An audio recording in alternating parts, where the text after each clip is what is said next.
The following is brought to you in part by a grant from the Foundation for White Wellbeing.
Trying to tear us apart. They throw their stones, but I've got a brave heart. I'm proud of my roots, I won't be ashamed. With fire in my soul, I'll never be tamed. They want us silent, but I'll raise my voice. With every ounce of strength, I'll make my choice. No more shadow, I'll step into the light. With pride in my blood, I'll stand and fight. No white guilt, I'll carry the flame. In this fight for our honor, I'll stake my claim. With every heartbeat, I'll stand my ground. In a world of chaos, my voice will resound. They try to erase us, rewrite the past, but the sake of our heritage is built to last. I'll shout it from the rooftops, let the truth be known. With every step I take, I'm never alone. They can't take my spirit, they can't take my pride. With my brothers beside me, I'll never hide. Together we'll rise, we'll break through the night. With courage in our hearts, we'll win this fight. No white guilt, I'll carry the flame. In this fight for our honor, I'll stake my claim. With every heartbeat, I'll stand my ground. In a world of chaos, my voice will resound.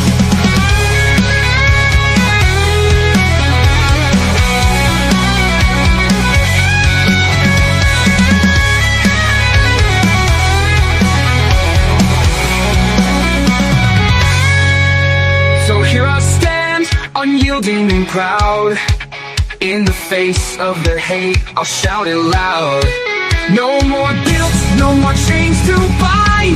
With pride in my heritage, I'll never unwind. We'll carry the torch, we'll light up the night. In this battle for truth, we'll stand and fight. We'll strengthen our hearts and pride in our soul. We'll rise together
There's nothing left but the fire in my chest and the air that fills my lungs.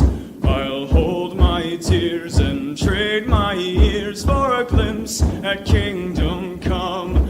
On the other side of misery, there's a world we long to see. The strife we share will take us there to relief and sovereignty. Oh my God, we'll have our home again. By God, we'll have our home. By blood or sweat, we'll get there yet. By God, we'll have our home. In our own towns, we're foreigners now. Our names are spat and cursed. The headline smack of another attack, not the last and not the worst. Oh, my fathers, they look down on me. I wonder what they feel to see their noble sons driven down beneath a coward's heel. Oh, my God, we'll have our home again. By God, we'll have our home. By blood or sweat, we'll get there yet. By God, we'll have our home. The road is dark, the way is lost. My eyes, they strain to see. I struggle forth to find a friend to light the way for me. Oh, brothers, can you hear my voice, or am I all alone? If there's no fire to guide my way, then I will start my own. Oh, my God, we'll have our home again. By God, we'll have our home. By blood or sweat, we'll get there yet. By God, we'll have our home. Oh, by God, we'll have our home again. By God, we'll have our home. By blood or sweat, we'll get there yet. By God, we'll have our home. Are you ready to have your home again, ladies and gentlemen, where we are the people who have to do it, or it's not going to happen? It is Sunday, and our featured stories today are Aarvoll's RTTL, White Town attacked, military assault on the ICE base, anti-white goals and how to defeat them, Justice Alito's warning, judge blocking Trump asylum order, Mamdani's mother worse than he is, White House taking on divisive political narratives, or is it? And a special swash through today, a very exciting day. Go free lesson of the day is the anti-white goals and how to defeat them. Your comments and questions, and then there's this. The great Hans de Skipper got laser eye surgery today. The surgeon came in a little bit afterward and asked him if he wanted the good news or the bad news first. Hans said, "I'll take the good news first, please." The surgeon said, "Well, you're about to get a new dog."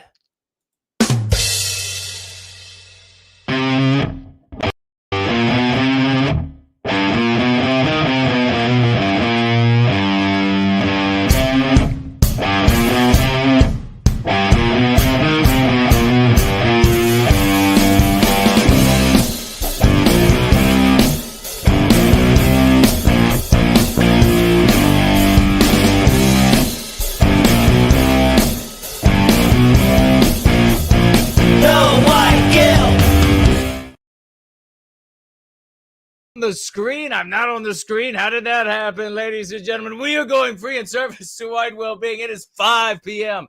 in the once great state of Virginia. Let me know that you can hear me after that little snafu. 5 p.m. in the once great state of Virginia, across from Mordor on the Potomac. I already see the great slots over here. 7 in Sydney, 10 in London, midnight in Moscow, and we are going free. We are alive, and We are live. What? Hey, ho, let's go. Eva is here. Brand Danger is here. Azumul Clark is here. Samuski is here. Big salutes to everyone in the live chat. The Tree Godfather. CKO said, didn't get that one. Just think about it for a minute. Hey, we are going to set the world on fire today. I know the thumbnail is on fire. We are setting the world on fire today. What time is it where you are in service to white well-being? What hemisphere? That's how big this movement in service to white well-being is. What hemisphere of planet Earth are you in? The northern or the southern hemisphere? It is so awesome to see everybody. Thank you so much. Anglo-Saxon says, we can hear you, good sir. I am so excited to be here with everybody, especially since we are now in Jason. We are in Jason. Does anybody else know? Is anybody else aware of that? July, August, September, October, November. The Great Reptile brought that to my attention several years back. I think he made a meme. We're going to have to dig that one out. But we are in Jason, the second half of the year, and this has been a absolutely epic week. And so many victories in service to white well-being. This is how you start the second half of the year, which began on what, the 4th or whatever, where we're rolling. It is the Independence Weekend celebration here for us. And of course, we are seeking the independence of Western kind from anti-whiteism all around planet Earth. If you would like to tag me over the course of our gathering today, please do so. Please do so. Matt says it's 13 minutes past. Is that midnight? How could that be?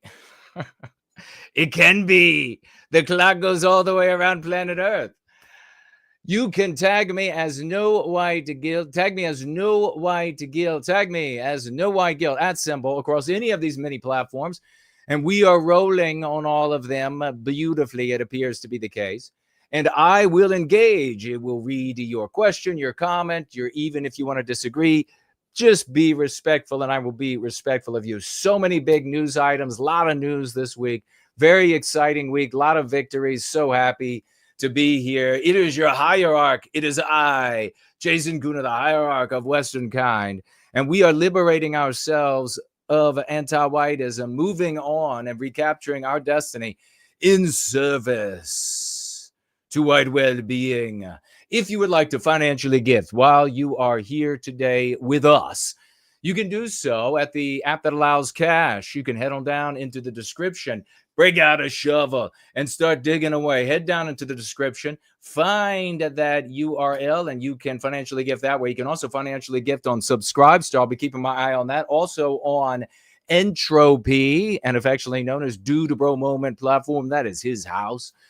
You can also financially gift at Premium, Rumble, D-Live, Odyssey. There are so many options, and this is our first celebration of our first Sunday gathering celebration of the month. So we will be celebrating our honors roll call and our all-stars of the honors roll call a little bit later. Now that we have entered Jason, we are in Jason. It is Jason time of year. That's where we are. You can also financially gift by heading on over to nowhiteguilt.org. Click on the financial gift tab. Scroll down. You'll see the options that I just articulated, as well as a few others that are available to you, including 5 cryptocurrency wallets. And the way that works is you give me something tiny as a financial gift, and then the subsequent week, I let you know that I received it. And then the week after that, you can go ahead and gift whatever amount you would like. We also have a snail mail address, and I always immediately feel the pull to go back to my Southern European heritage, right down especially into the Italiano. And we head in there to snail mail address.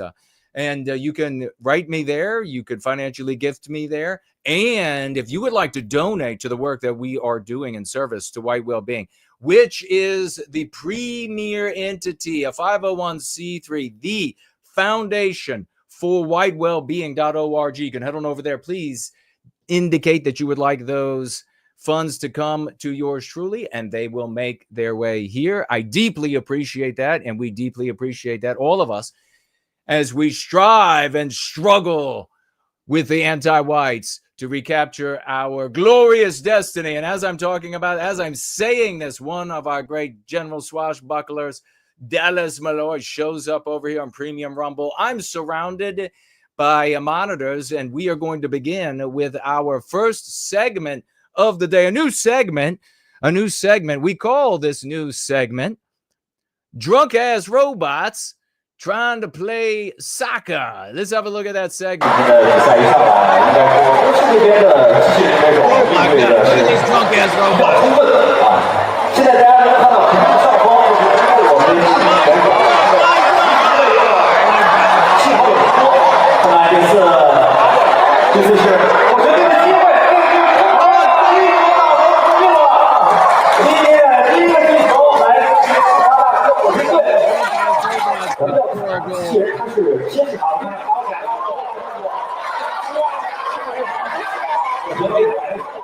They don't always make it into the goal, though, ladies and gentlemen. A little further here, we see sometimes. Let's see. In case you haven't seen this, where is it? Sometimes you have to kill the audio there. Let's see. Oh, look. One of them completely passed out. He's off to the benches. Drunk ass robots playing soccer. That's it. You're only going to find that kind of a segment here on the Sunday gathering and service to white well-being. We also have a neat little segment here. One more segment, and we are going to then proceed into what we have left here. We'd like to call this segment in an effort to fight cavities in the Black community. Ladies and gentlemen, the segment is titled In an Effort to Fight Cavities in the Black Community. Oh, KFC releases fried chicken flavored toothpaste. No, it ain't a joke. We'll be right back.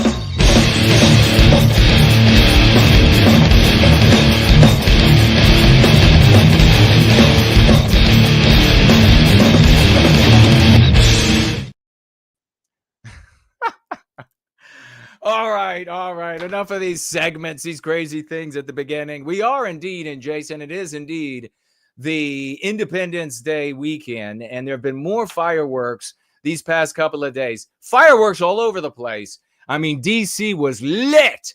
It was absolutely lit on this 4th of July. My goodness. They set off more fireworks, I don't know, maybe than ever. Donald Trump's in charge, so maybe that did happen.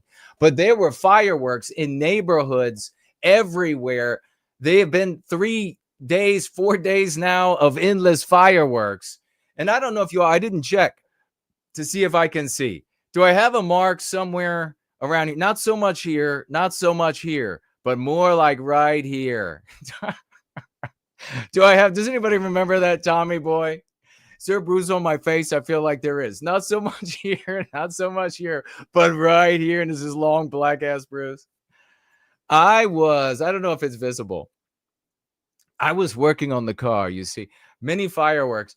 I was working on the car and I was climbing back in to get under the dash. I was going to sit back in and then lean over and then scoot the bottom half out. And I was going to be under the dash. Marvelous little maneuver. And wouldn't you know it, as I was entering full steam into the vehicle, the door of its own volition decided to begin closing. And the top of the door, in fact, the glass hit my face hard. I mean, like hard, like punch hard. And then my head did this wonderful little ping pong action between the top of the door and the top of the car. I mean, I was like off the hard, both sides. Obviously, this is covered up by hair, at least for now. And so there's not going to be able to see whatever damage was done there. And I flopped down into the car. I just kept moving as a real man of the West is meant to do, and just leaned right over, slid my ass out of the car, and got to work. And I thought, damn, at least I just proved to myself I can still take a punch. Several of them. I mean, several good hard ass punches right to the face. When you're cold cock too, you're not even prepared. At least I proved that to myself just the other day. Even if we got a bit of a deep contusion, it's like a knot under my flesh. These things, they can just go away. It's probably what's going to happen. But if need be, if I need any intervention, I'm going to go back to that master surgeon that I found that last time to take care of matters. But that's what happens on a 4th of July, Independence Day weekend. We got a big lesson of today we're going to be covering. I want to put into your heads as we are getting started here today. A big lesson, anti-white goals and how to beat them. I want you to be thinking about this because it's so critical to how we don't make fun of me because I bashed my face and head. Well, you don't know if you can still take a punch. You haven't been in a fight for a while and you're like, I don't know. Could I still really take a whopper of a punch? Well, yeah, apparently I can. And didn't even faze me. So even though I kind of felt the sensations for about an hour, a little so. I want this to be in your head because it's very important. While we are together today, it's very important always to understand what exactly is motivating an anti-white and anti-whites collectively, and therefore anti-whiteism as it continues to morph and change and roll through our lives. What then is their objective? What is the objectives of the anti-whites? What are they out to do? Why are they doing it? And then what are the consequences? And this is a really important aspect to understand, the consequences of that objective, because it really is a singular objective. It really is. And I will say, to get you all thinking, some of you have been going free for a long time. You already know. You're already well along on your path to saying, I know exactly what that is. I think about it, and that's how I'm able to discern so clearly what's going on in the world, whereas everybody else is baffled, running around like chickens with their heads cut off, chewed right off by a vicious anti-white with rabies, a rabid anti-white, maybe even some C rabies on top of that, and chew the head right off. And they're running around and they just can't understand a damn thing. And that's how they come to such stupid conclusions. We know that there are two primary motivators for any anti-white, motivating them on a daily basis. And then from those two motivators spring to more motivators. An objective then is visualized for the anti-white, and then they seek that objective. They seek that objective in its toto, what we're talking about here. They seek that objective at the extremes of two different areas that are very relevant. So we're going to mention this all here. And then we're going to proceed. We got so many news items, very exciting things. Want to hear what you have to say today. So make sure you reach out to me, including over here on the live chat on Twitter. And I see Christopher is already there. Jason Van Dude. He says, good to see you, brother. Dallas is also over there. Good to see you. John is there. He's saying hello. Ivan Zahagabal is there.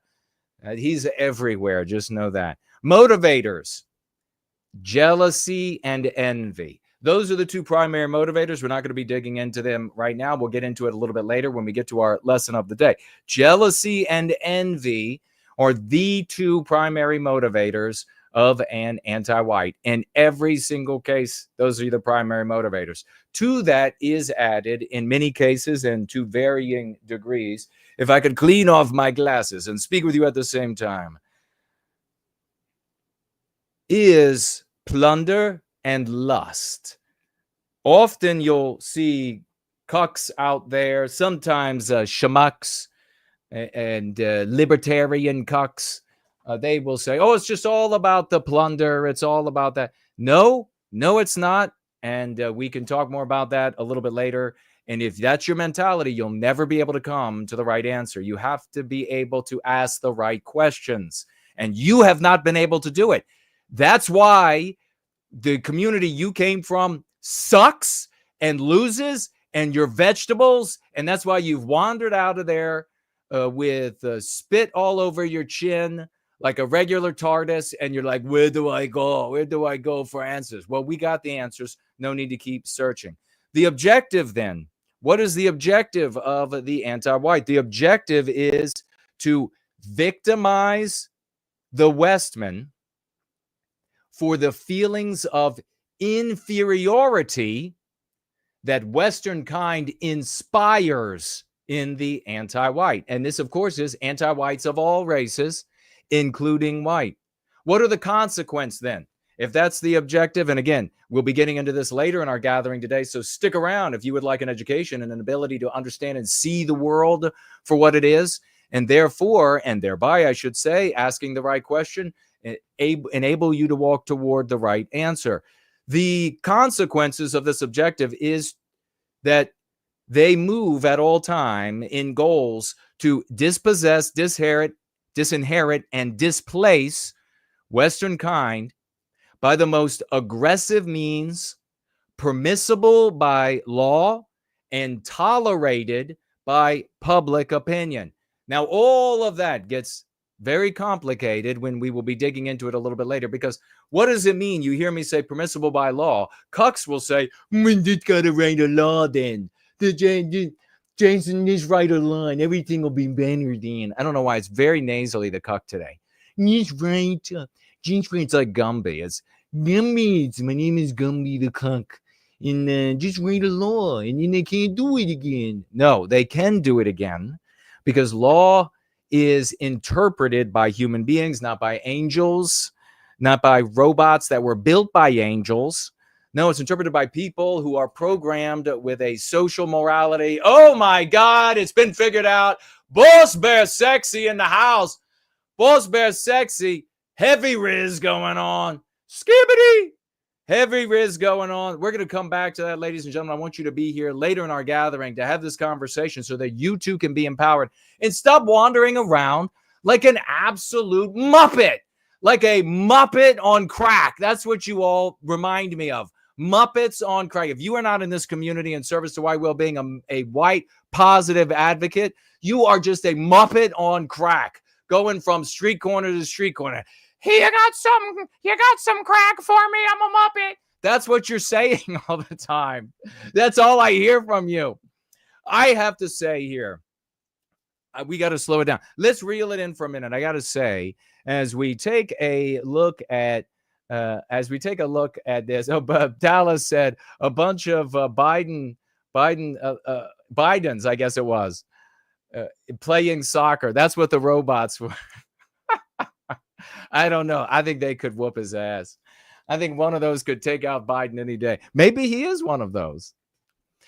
I have to bring this up because in the new white race, the white people that is going to come out of the deracinated white race are not going to be a gullible, dumb white booby.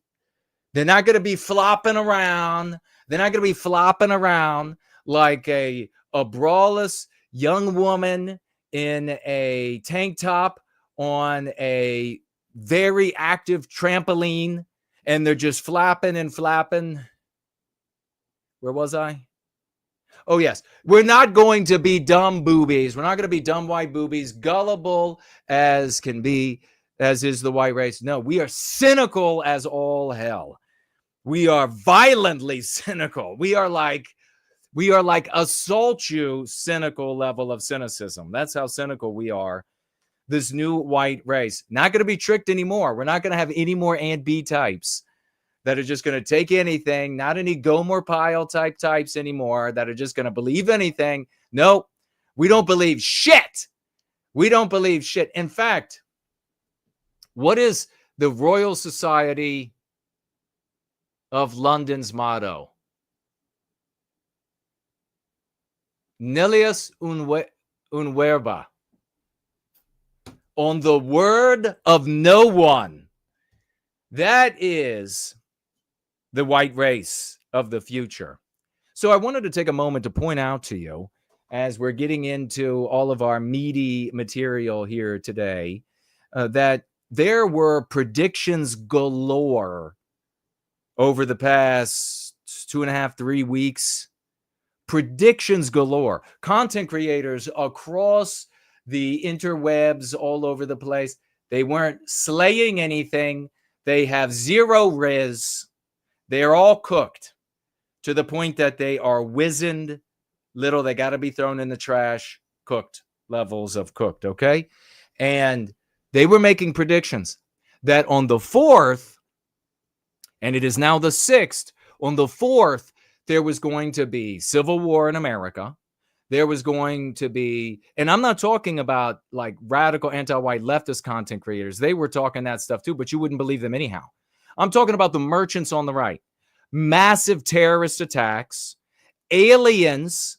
I mean, they were everywhere, all over the internet. All supposed to happen. Trump maybe was going to unleash something of some sort on the 4th. Predictions everywhere. And these content creators, these merchants on the right, racking up colossal views. A lot of these merchants I'm talking about are consider themselves or present themselves as MAGA. So true hardcore cucks in MAGA sphere. Hardcore cucks in the MAGA sphere. Sounds a little bit like an illness, but it's not. And they were out there racking up massive views. This thing is gonna, I don't know exactly. I listened to one that said, actually 2 sources. I've got sources on the inside, views going up through the wazoo. Sources, and I can't remember the 2 different departments these people said. Something huge was going to be happening on the 4th. Jack squat. Nothing. When people talk like this, immediately turn them off. Consider never listening to anything they have to say again. They are merchants. They are here for your eyeballs. You are making them money, whether you are donating, whether you are buying the crap that they are selling on their channels or on their whatever it is, their podcast, or you're there making the money because you count as a person for their commercials. Do not listen to these merchants on the right. They are selling you nothing but lies, and it's only going to get worse. We talked about it here. Beginning of 2025 was the end of anything real on the internet. It's all controlled by the anti-whites. It's all controlled by the government. It's all by the governments of the world now. Nothing can be believed. The only thing you can know is what we do in our individual lives, in this community, improving ourselves. All of this extraneous stories, the doom documenting, the doom dissecting, the more fear porn that they want to pour on you. Nothing but this tsunami of lies. July 4th, we should all do this. When these big predictions come about and a bunch of merchants on the right get on board, and I guess merchants on the left, they get on board and they're like, this is going to happen, the biggest thing ever. I don't really know. My contacts on the inside, there was a bunch of military. The military were being served lobster and all of this. So we were going to be attacking the Russians. I mean, just none of it. But these people, these abject cucks sit around and waste their lives and waste their time with this absolute nonsense. We don't do that here. Never fall for it. Tell people that they are being cucks, that they're being cucked, that they're idiots, that none of this shit is ever going to happen. When they say, how do you know it's not going to happen? Say, I know for sure. Bet me your home on it. I will bet your home on this. So if you believe it's so true, let's get out the deed, motherfucker. Let's get it out, motherfrigger. Let's get it out, and we'll sign this bitch right over. We'll put it in escrow, and it'll be mine when it doesn't happen. Don't engage in these kind of conversations. Worse yet, final thing I'll mention. Did you hear about what was supposed to happen on the 5th? On the 5th, yesterday, what was supposed to happen on the 5th? Huge predictions. She supposedly is some sort of psychic woman, a Japanese woman, some sort of like psychic. And it's always 100% or 99% accurate when they look back and they tell you bogus stories, right? So this woman all over the internet, and they said, well, it's going to happen. This is the date she predicted. July 5th, Japan ceases to exist. Has anybody heard anything about Japan ceasing to exist? Curious, because Japan was supposed to cease to exist by way of earthquakes on the 5th, and it's still there. No more wasting any time with these idiots. We are a new breed of white race. We don't take any whatsoever. Let's get into some quick news, ladies and gentlemen. Answer this question for me. Would you live in the middle of nowhere in the woods? You can put your answer in the live chat. Would you live in that house in the middle of nowhere? What would be your concern if you did live there? You could walk around naked, but you might get attacked by psychopaths and bears. Is doing away with whiteness. Whiteness is a form of racial oppression. And there's the anti-white pig, now dead. Thank God. He's roasting in hell in a vat of excrement, I understand.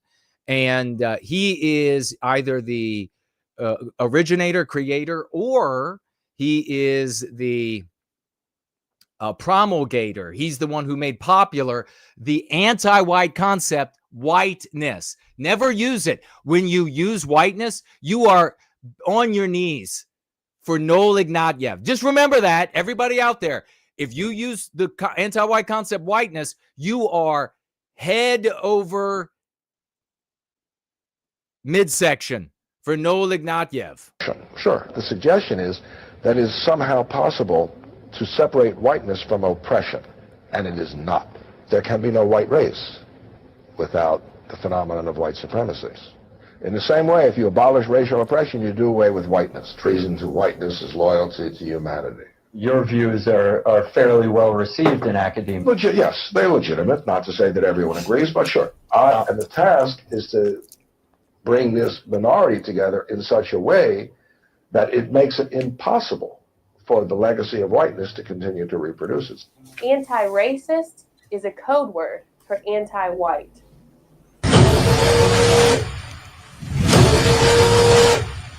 Stop anti-whiteism. Let me get this straight, just so we're all on the same page. Celebrity Jamie Lee Curtis's kid, trans.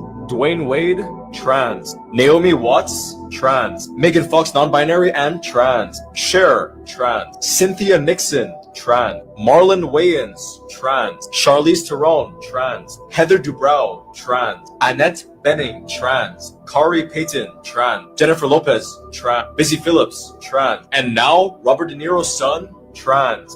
Kind of weird how that happened. You've never been judged by the color of your skin. Just was. Hey, check this out. Governor of North Carolina, Josh Stein, just vetoed a bill that only recognizes two genders. Take a look at this anti-white POS. We need his ass to be out of office. Slept through my alarm and left my fur baby hungry. Oh, boy. He's come for your flesh. Breaking, Elon Musk announces the creation of a new political party named the American Party. He did just announce it. We'll see where that goes. How about this? Why women hate pools. Any women out there want to answer why they hate the swimming pool? You're making a big mistake. I know. Please. Yeah, sure. Oh, no! Oh, no! Who is that? It's me, Eva. It's me! Grab my hand off here! Oh, my God. Hey, in Mexico. Look at this. In Mexico, Reuters reports in Mexico City, they demand that Americans stop immigrating to their country, stop stealing their homes. Quotes. And then Colin here, like a cuck idiot, says, "You can't make this up." Locals are fuming that Americans are, quote, imposing their culture and taking over. It's kind of like It's instinctual, like you want to see your own biosphere, your instinct reflected in your environment. And when other biospirits enter your environment and something else is reflected out you feel disharmony. It's kind of like the Jason Kuna guy, and everybody in the community of white well-being has been right all along. If you're offended, I have some thicker skin in the basement. Hey, check it out. This family makes these videos. They claim to spend $3,000 of your dollars by way of EBT every month in the grocery store, and then they videotape it and they do a little dance for you. Isn't that nice? Yeah. Oh, that's great. How about this one? It was at this moment Becky knew she should stick to making sandwiches. Yes, in the kitchen. Okay, are you guys seeing this? Because this is breaking news right here. I've been covering trails for the entire world every single day because I do this radar show on my website. And during the filming last night, I was stunned to see that as of yesterday, and it continues into this morning, there was not a single trail in the sky over continental US. I've only ever seen this once ever before, and that was in the 2 days following USAID being cut. And everyone noticed it back then. No one had trails. The blue skies began to be visible again. The haze was clearing. Then they started back up about 72 hours later after they funded it some other way. Well, I think having no trails now out of any other time is particularly significant because US aid being cut was a major budgetary issue for this program. What is causing a major budgetary issue now? Well, I think it's highly likely that the US not having trails for the last 36 hours means that we are gearing up for something extremely costly. Given the recent attacks on Iran and the talk of war, I'm thinking this might be evidence that something huge is about to happen. Oh, maybe so, or maybe not. Remember, I don't endorse any of the quick news. You have to check it out for yourself.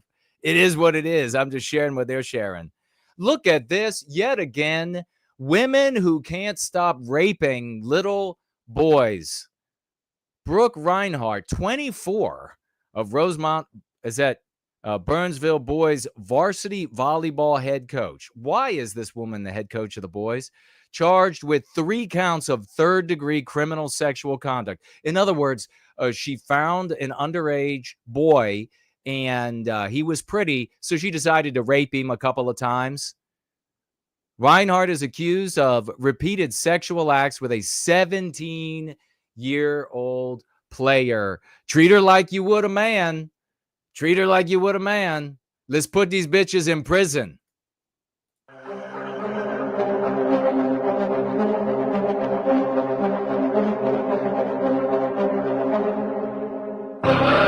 Yes. Stop it.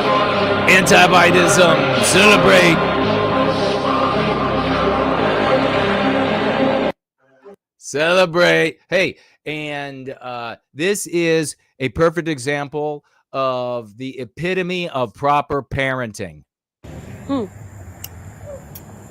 Here you go, toddler. I'm going to light this firework off in your hands. Stop moving. And do not repeat, do not do this at home. Hold it up. Hold it up. Hold it up. No one was injured. Where are you going?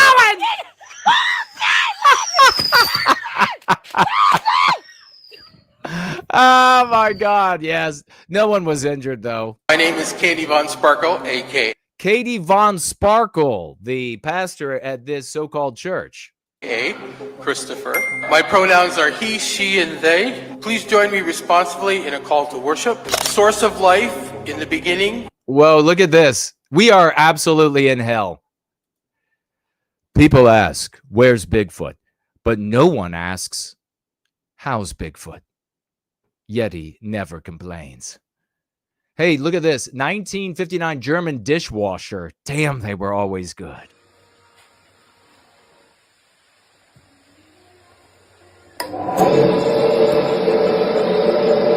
Wow. I think I could sleep to that thing.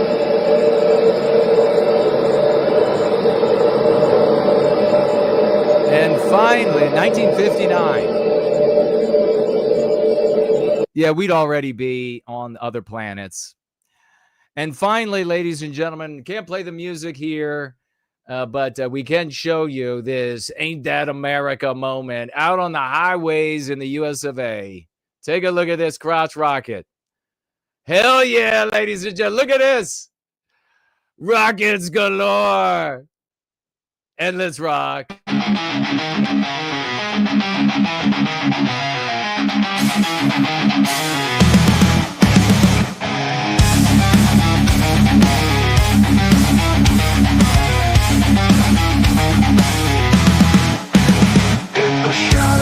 Your feeble eyes, I see your fear. Bowing to the mob, you cower, you sneer. You watch our children burn, but dare not speak. A slave to the anti-white, you're craven and weak. Cowards and liars, you feed their flame. Betrayers of blood, you cover your shame. You sold your soul, you bowed in fear. But the day will come when judgment's near.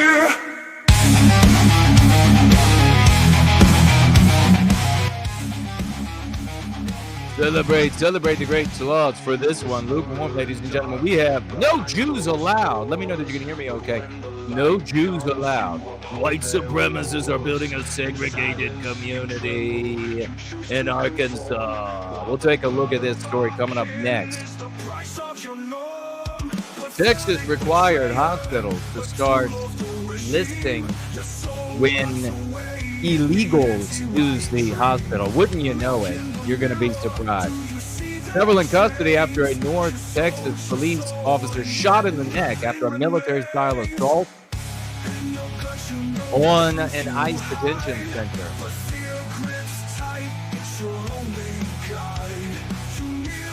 We have a warning from Justice Alito. We've got a special SWAT crew coming and so much more. Let's rock. Cowards and liars, you feed their flame. Betrayers of blood, you cover your shame. You sold your soul, you bowed in fear. But the day will come when judgment's near. You went to a zone, a puppet on strings, while our people cry out. No coward I sings. You fled from the fight, in terror you stay as the remainders of Western kind decays.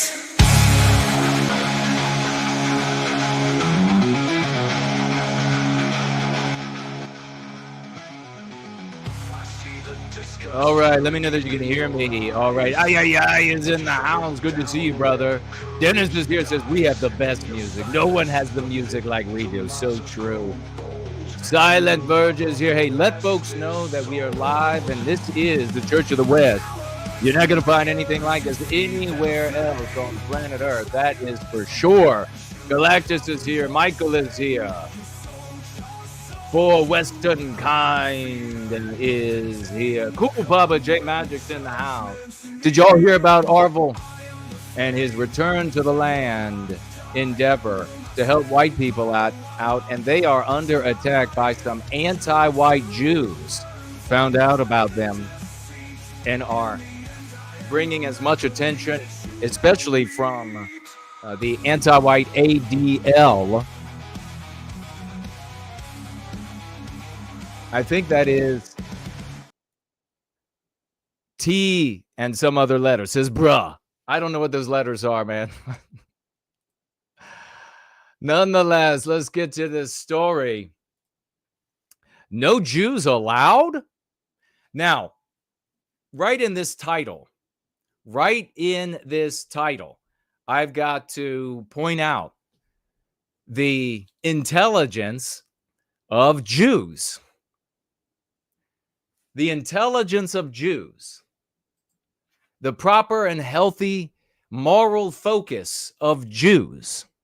So if you've come here and thinking to yourself, that you like to focus with hate on anybody who is born and everybody who is born Jewish. Well, that's not what we do here, because we, like these particular Jews, have a focus on ourselves. We have a moral positioning of ourselves. So if we saw an incident that we were going to write about, we would say, what is the impact or the effect on us?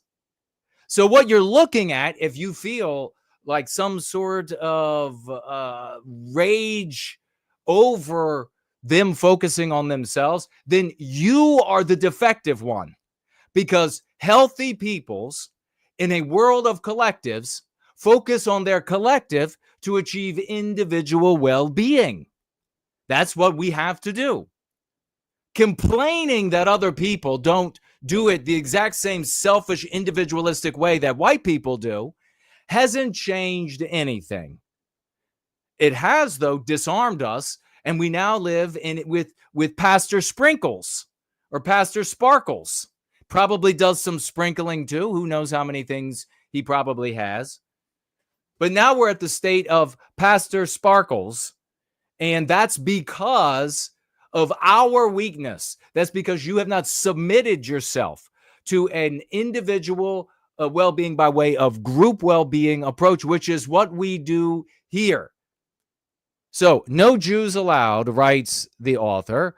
White supremacists are building a segregated community in Arkansas, but is it legal? Now, of course, this concept, white supremacist, is a meme pathogen. This concept, white supremacist, is used by any anti-white person for any white person who is in any degree heretical to anti-whiteism. Any white person who pushes back at all against anti-whiteism becomes a synonym of one of the many synonyms for heretic, for evil, for ne'er-do-well, and one of those is white supremacist. That's all you need to know about that. So in other words, if we were to translate, it would be white heretics to anti-whiteism are building a community in Arkansas. And then poses the question and answering it for the casual reader by posing it in the title that it's not legal, but indeed it is legal. But what does legal mean today? All the laws, as we talked about earlier, are interpreted by human beings, and the programming in the human beings is the social morality. And the social morality of the West is the anti-white immoral imperative, which has defeated every other code of ethics and morality there is, as evidenced by everything in reality in your lived experience. So no need to continue to question these things. Just submit to what works. So Aarvoll has the return to the land, and we've had him on here. We talked about that. And as you know, anything that is actually white positive, anything that is helping white people, not in an abstract, not in a sometime down the road, not in a once we do this thing that's a wish and can never actually be done, certainly in our lifetimes, then white people at some point. No. People who are white positive are, one, they're focused on us, not on other groups. And two, they are in that focus endeavoring to improve the lives of actual white people today. When that's happening, I support those efforts. And so I support this. Aarvoll wants to provide safe environments where white people have our norms, our sensibilities, our mores reflected back at them from their neighbors, from the behavior of their neighbors, from the way that we get together, the way that we worship, the different ways that we worship, the different ways that we recreate, on and on. So all of that is spiritual nourishment immediately. And then beyond that, physical well-being. Don't want to see their children subjected to other children, whether white or non-white, who are carrying the disease of anti-whiteism in their mouths, in their lips, to be saying that anti-whiteism to your children, to have something more to have to contend with and combat when the children come in with more of that self-hate. We watch videos on this in this community and on our gatherings of white children lamenting, bawling, hating themselves for being white. Consequence of anti-whiteism, the injury, the physical, mental, and spiritual injury of Western kind. So he's been at this endeavor. Aarvoll has, Eric is his real name. Eric has been at this for a couple of years now, a few years now. And I guess he's got a partner or so. And they've got a little community started on 160 acres, I think it is. And everything is just chugging along slowly but productively until some radical anti-whites. Now, these particular anti-whites call themselves Jews. But I don't care what legs they passed between when they got to this planet. All that I care about is whether or not they're going to be anti-white. Why? Because I am centered in my story. I and my people are centered in my story. Everyone out in society is measured by whether or not they are good for my people and therefore good for me, harmful for my people and therefore harmful to me, or somewhere in a gray area, neither this nor that. That's how the world gets measured, by healthy human beings. You're going to have people out there that will say, well, Jason, how are you going to address a problem if you don't endlessly complain about it? These people are demonstrating the deep consternation, midwittery, subgenius mentality of addressing a problem with a solution that is inappropriate. They think that they can take the same approach that they do for a hornet's nest on the porch or a dead car battery or whatever it might be, and then apply it to something as dynamical as society. It's practically morbidly stupid, but it is a basic error that we see all the time. The only answer to this, if you don't talk about it, you can't solve it. The only answer is complaining about Jews doesn't create a people out of the white race. And we need a people if we're going to recapture our destiny. End of conversation. You want to have a debate about whether or not the white race is a people and not just a deracinated race? I win that one. You want to have a debate about whether or not you have a people to appeal to with any of these arguments? I win that one very easily, very demonstrable. You want to have a debate about complaining about Jews and how that's going to accomplish something positive for us? I win that debate all day. Generations of now we have Pastor Sparkles. I win that debate all day. So the only answer when they say, how are you going to fix a problem if you don't talk about it, if you don't endlessly complain about it, is complaining about Jews doesn't create a people out of the deracinated white race. We need a people if we're going to recapture our destiny. So you, I'm not even going to say sir or madam, you, boy or girl, shut up, sit down. You've had generations. You are a fucking loser. That approach is a loser approach. Stop talking. Stop thinking that you're going to educate me. You're an imbecile. Time to shut the fuck up. So, having said that, we need a people. And if we don't have a people, it's going to be difficult to defend communities that we build. We're going to be in this pauper scenario, this hand-to-mouth scenario, like we have here, against what? Organized peoples. And in this case, you have anti-white Jews that discovered that Aarvoll is as the lead on this RTTL project. And what's up with this, right? What do we learn about these particular Jews? And in particular about these Jews at the ADL? Well, these people claim, and the people on that Reddit, I think is where it started, what they claim is that they're just Jews and they're just taking care of Jews. Is that really what they're doing? Is that really what the ADL is doing?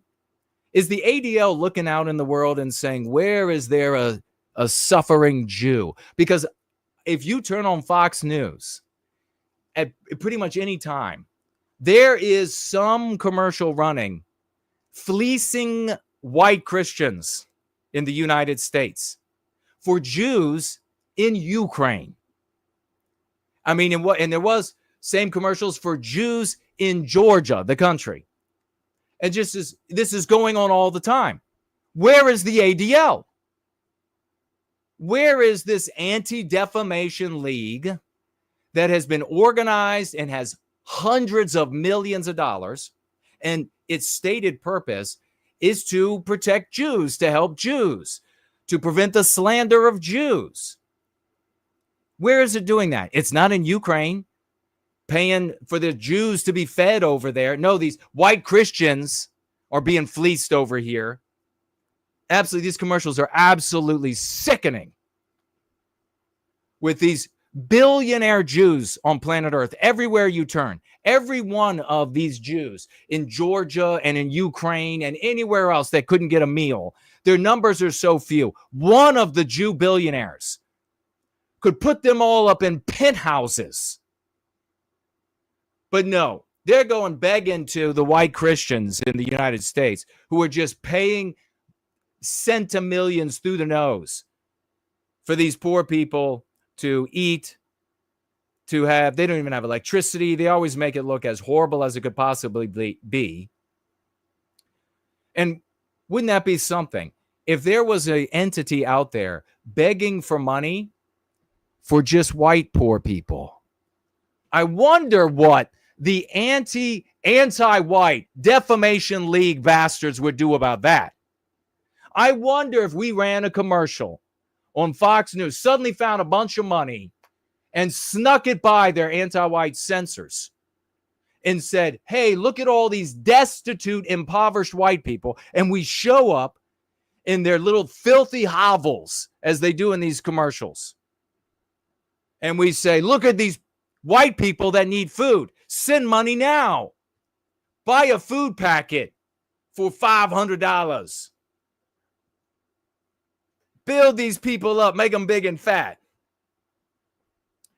Wonder what the ADL would do. Wonder what these anti-white Jew bastards on that Reddit or wherever it started. I wonder what they would do if we had a commercial like that. My guess is they would lose their minds, because what's most important about the ADL and the Jews on that Reddit? What's the most important thing? To them. I already told you what it's supposed to be for us. We don't care what legs they shot out between when they came to this world. Not even in the least. Not even in the least. What's the most important thing to the ADL? Is being anti-white as all hell. That's what's most important to the ADL. Because the ADL looks out across the world, and there are Jews here and Jews there they could be helping. And what do they spend so much time on? Any white people who are heretical to anti-whiteism. Where are they? Because we will fucking hunt them down. We will sue them into oblivion. If there are any white people out there who aren't anti-white enough, we will hunt them down. We will bring disrepute upon them. We will malign them.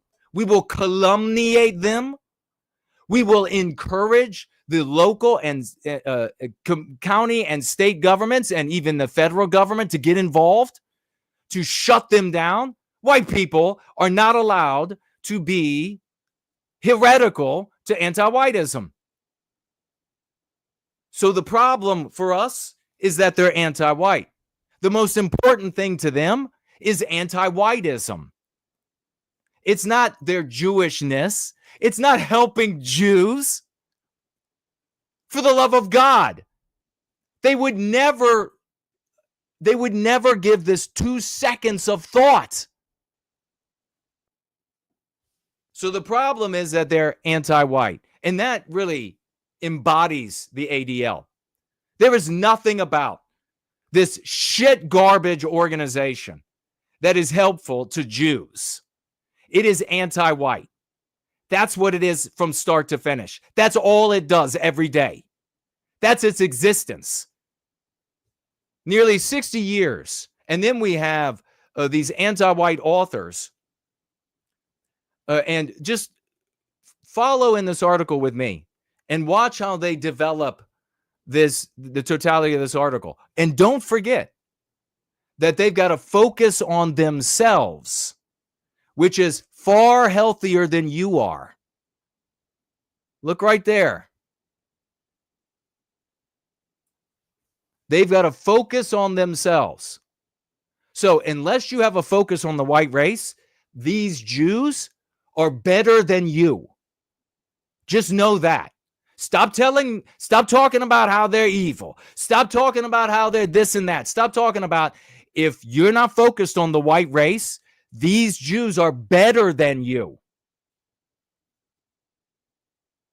Nearly 60 years after the United States outlawed racial and religious discrimination in housing, one group in Arkansas is openly reviving it. So immediately, you have double dealing here. You have duplicity here.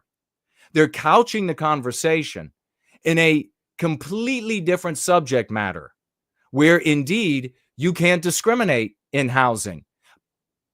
The housing they're talking about. But they know that's not what's taking place with Aarvoll and his community. They know precisely. Do you want to know one of the reasons why they know? Because Jews have these brotherhoods. American Indians have these exact same types of brotherhoods. Blacks have these types of legal entities. Hispanics, these types of legal entities that allow them to discriminate. So they know for sure that it's legal. Now, is that the end of the conversation? Well, of course not.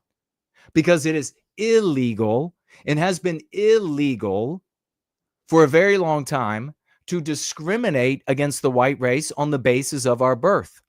And yet, it is ubiquitous. So, they know very well that they could bring a case. They know very well that it's not just about being sympathetic judge or sympathetic jury, but just the programming in the population of the social morality to get outcomes that are anti-white. Return to the land, they put in quotes, as though it's some sort of like mysterious, scary thing. A white supremacist group, so in other words, a heretical to anti-whiteism group, co-founded by Eric Aarvoll and Peter, I'm guessing it's Chair, in 2023, owns 160 acres in Northeast Arkansas, according to the group's website. Jews and non-whites. Hey, Jews, you are non-white. If you're not us, you're non-white.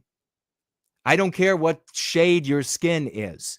I don't care if you say that you're Ashkenazim and you came from Eastern Europe or whatever it is. Don't care. If you are not of us, then you are not us. You are non-white. We are white. We are Westmen. We are Western kind. You are non-white. And you know that you happily make that argument whenever it suits. Jews and non-whites are explicitly banned. So, of course, taking the negative part of this rather than the positive, that Westmen are welcome. But that, you see, is a far healthier focus than you get from so many in the so-called pro-white circles, and who are not pro-white at all. So for any of the Jews who are listening, knowing that we're going to be covering Aarvoll and what's going on with the return to the land, and maybe never heard of us before, the pro-white, you probably know this, the pro-white movement is really just an anti-you movement. They don't care about white people. That's why they hate me. They hate me. They hate this community because we are actually concerned with the well-being of white people. They just hate you. They just use this pro-white as their grift. So stop associating them with white people who care about the well-being of white people. Two completely different groups. And you'll know, because here we're talking about the well-being of white people. There, they're talking about how awful Jews and blacks are. So put it together. Prospective residents must verify their ancestral heritage in a written application and interview before becoming paying members and residing in the off-grid settlement, according to the group's Substack. The organization hopes to replicate its whites-only resettlement across the country with the stated aim of trying to put land back under the control of Europeans. Close quote. Experts warn the group's practices likely run afoul of anti-discrimination laws. Really, the experts accept that? Do they say the same thing about where Jews are doing this exact same thing in New York, in the boroughs? You want to try to tell me it ain't happening?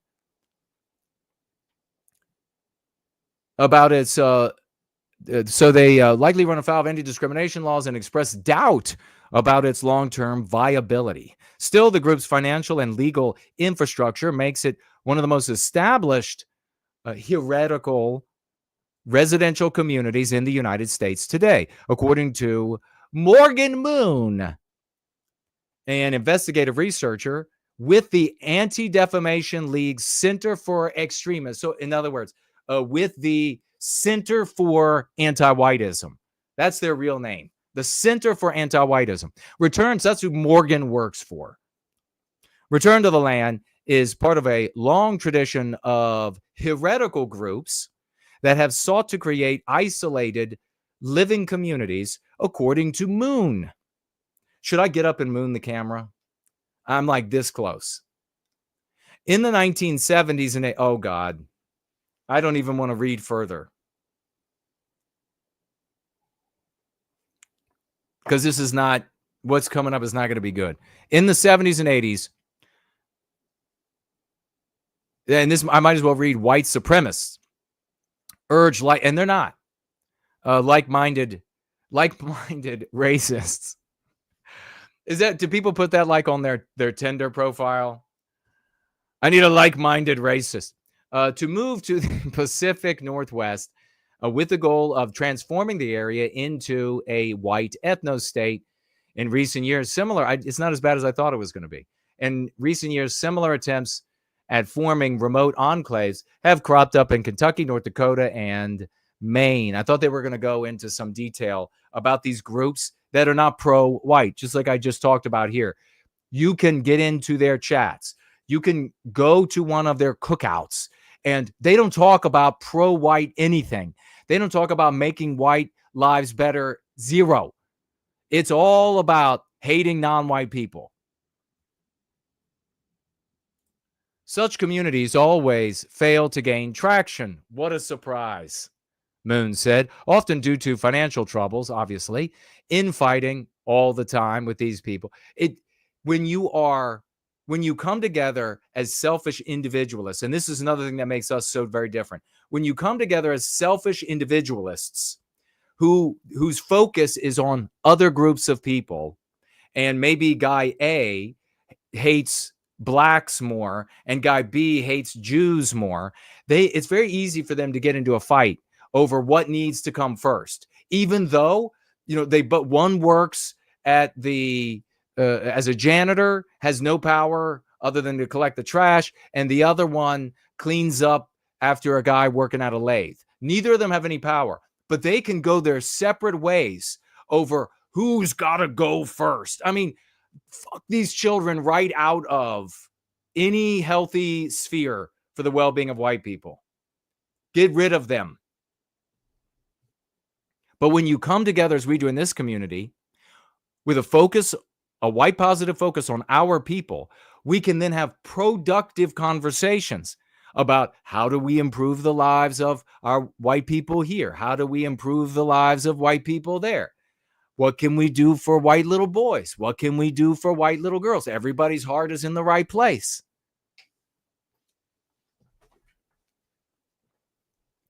Let's see, infighting or simply the difficulty of asking people to move to remote areas, uprooting their lives. This isn't the first time Arkansas has been the site of such a project. And maybe it is going to go a bad direction. In 2012, Jason, definitely not this Jason, Barnwell, a member, oh my fucking God. This idiot had an organization he was a member of called the Aryan Terror Brigade.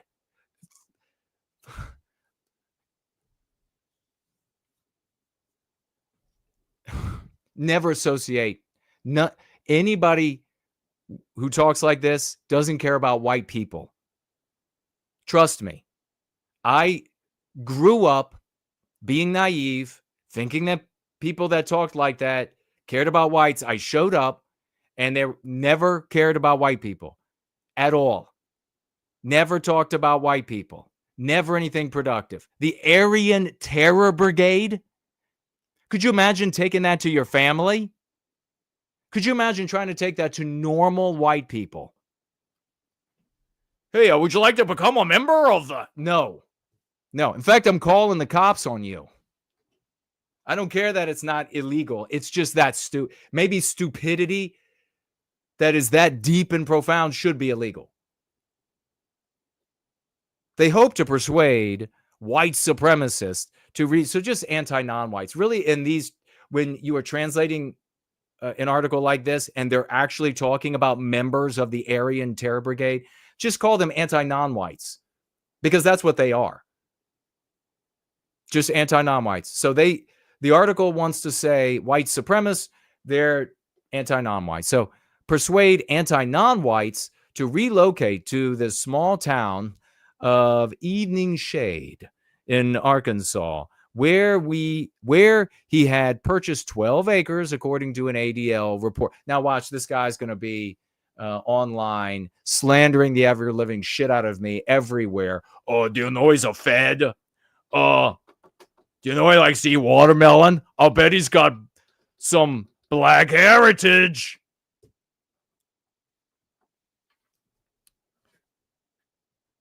So according to the ADL report, I'm sure that's completely truthful and accurate. But the project fell apart. What a surprise. What? Barnwell and several others pleaded guilty to federal charges of firebombing an interracial couple's home. Well, at least he's not going to be able to slander me in prison where he should be after firebombing somebody's house. For the love of God, do not associate with these people. They don't care about whites. They don't. They want to hurt other people. That's all they do. And they'll hurt you if you get into their midst. Return to the land is actually a path to power. The acreage owned by Return to the Land is near Ravenden, a town of fewer than 500 people in northeast Arkansas. That's more than 97% white. Small, lowercase w. Uppercase J on Jew, though. Wonder if they put black anywhere with a lowercase b. My guess is no. So this is typical ADL garbage. Like, can you believe this town is 97% white? So what is the ADL? You want to complain about the ADL because they're Jews? That's not what they do. They don't do Jews, do they? Does the ADL do Jews? Where do you see them coming to rescue Jews? They don't do Jews. They do anti-whiteism. So that's what you hate them for. They're anti-whiteism. That's what they do.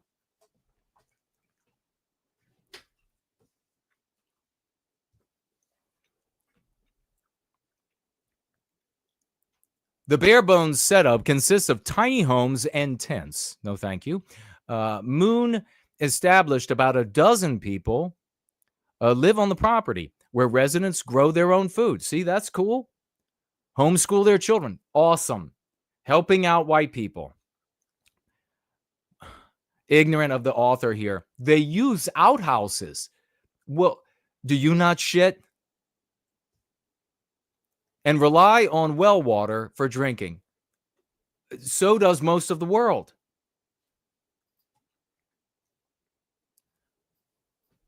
Though the Arkansas community may be small and remote, its founders are transparent about their ambitions to gain influence and expand beyond the region. Whoa, terrifying. According to Moon, the group's leaders are part of the identitarian movement, a far-right ideology that believes the white European identity is under threat from immigration and globalization. Now, I don't know anything about identitarian, what these people are referring to right here. But I will tell you this, that did you just hear what I just read? They believes that white European identity is under threat.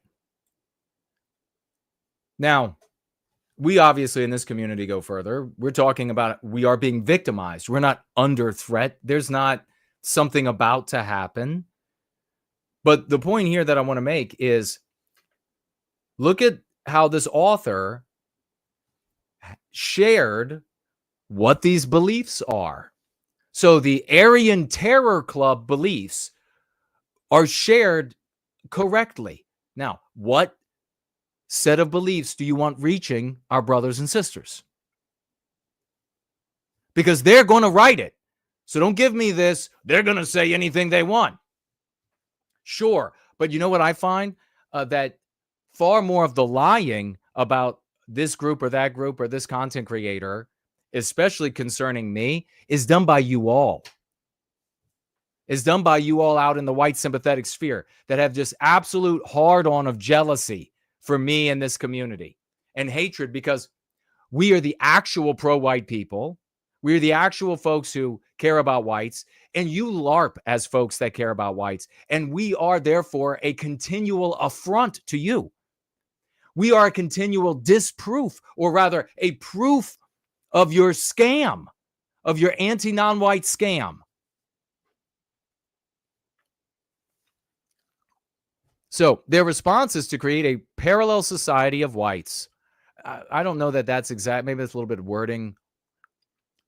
Aarvoll, Return to the Lands Project, is a YouTuber with about 14,000 subs who sells philosophy courses on Plato, Pythagoras, Aristotle, my favorite, on his YouTube channel. He recounts being mocked by Mexicans for being blonde. Now, that is ignorant. I tell you, I know exactly what the author is doing there. While growing up as and then putting minority in quotes in Southern California. Aren't white people the minority? But let's just numerically. But let me just point out what the author is doing here is saying to the reader, this is the reason why this Eric Aarvoll guy is so dead set on being a white supremacist.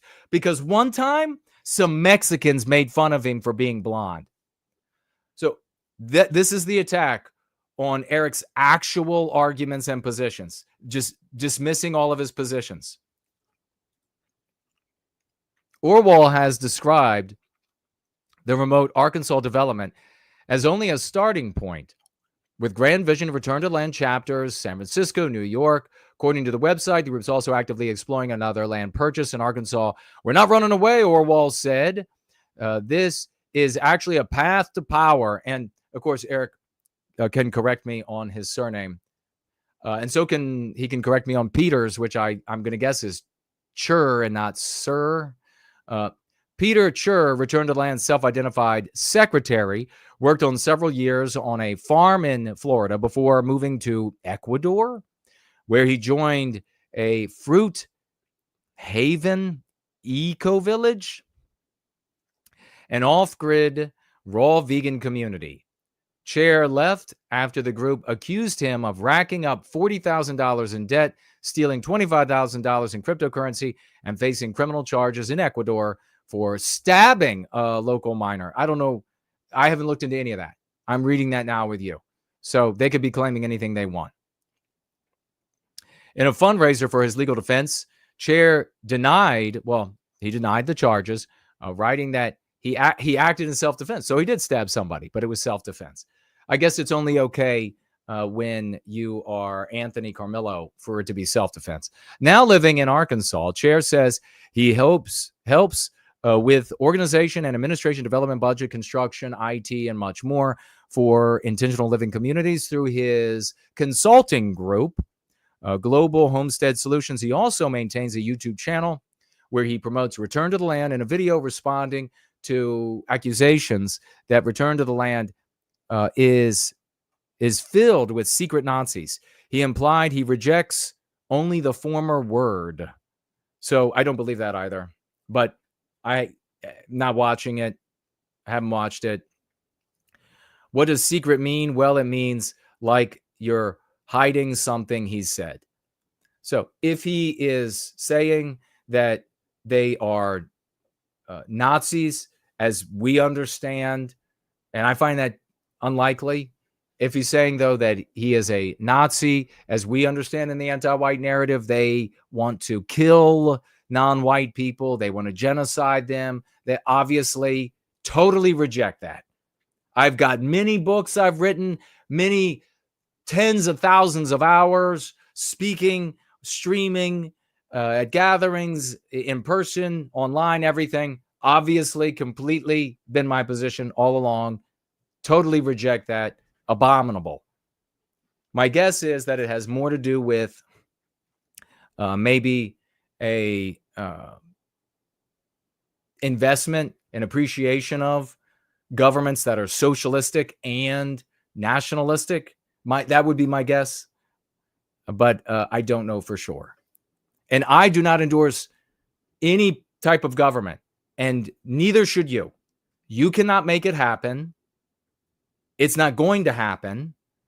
And you are only setting up a situation where you will be divided, sectarianized from people that you otherwise could imbue with the lexical and dialectical power of the Go Free dialogic. Don't do it. Don't wish list on governments. When we recapture our destiny, which begins with the recapture of our destiny in our lives, the recapture of our destiny in our families, our communities, our schools, our etc. As we recapture our destiny in this way, there will be in our youth geniuses who have the full might of their intellectual, spiritual genius freed from the trammels of anti-whiteism. And they will figure out how to do governance without any issues. They will figure out how it's going to run, and we will leave it to them. We do not concern yourselves with government should be just like this, because you're just going to end up severing yourself from somebody that matters, because we need to bring them into white well-being. Now, if you have I don't know how to say it, maybe like a lighthearted interest in this particular, you think maybe this, but you're not going to say that you're going to force your view of some government on or some economy on someone else. They're going to do their thing. You're going to maybe have your favorite baseball team kind of a thing. That's one thing. But what we're talking about, we were just talking about last Sunday, these people dividing over things that don't matter whatsoever, that they can't effectuate.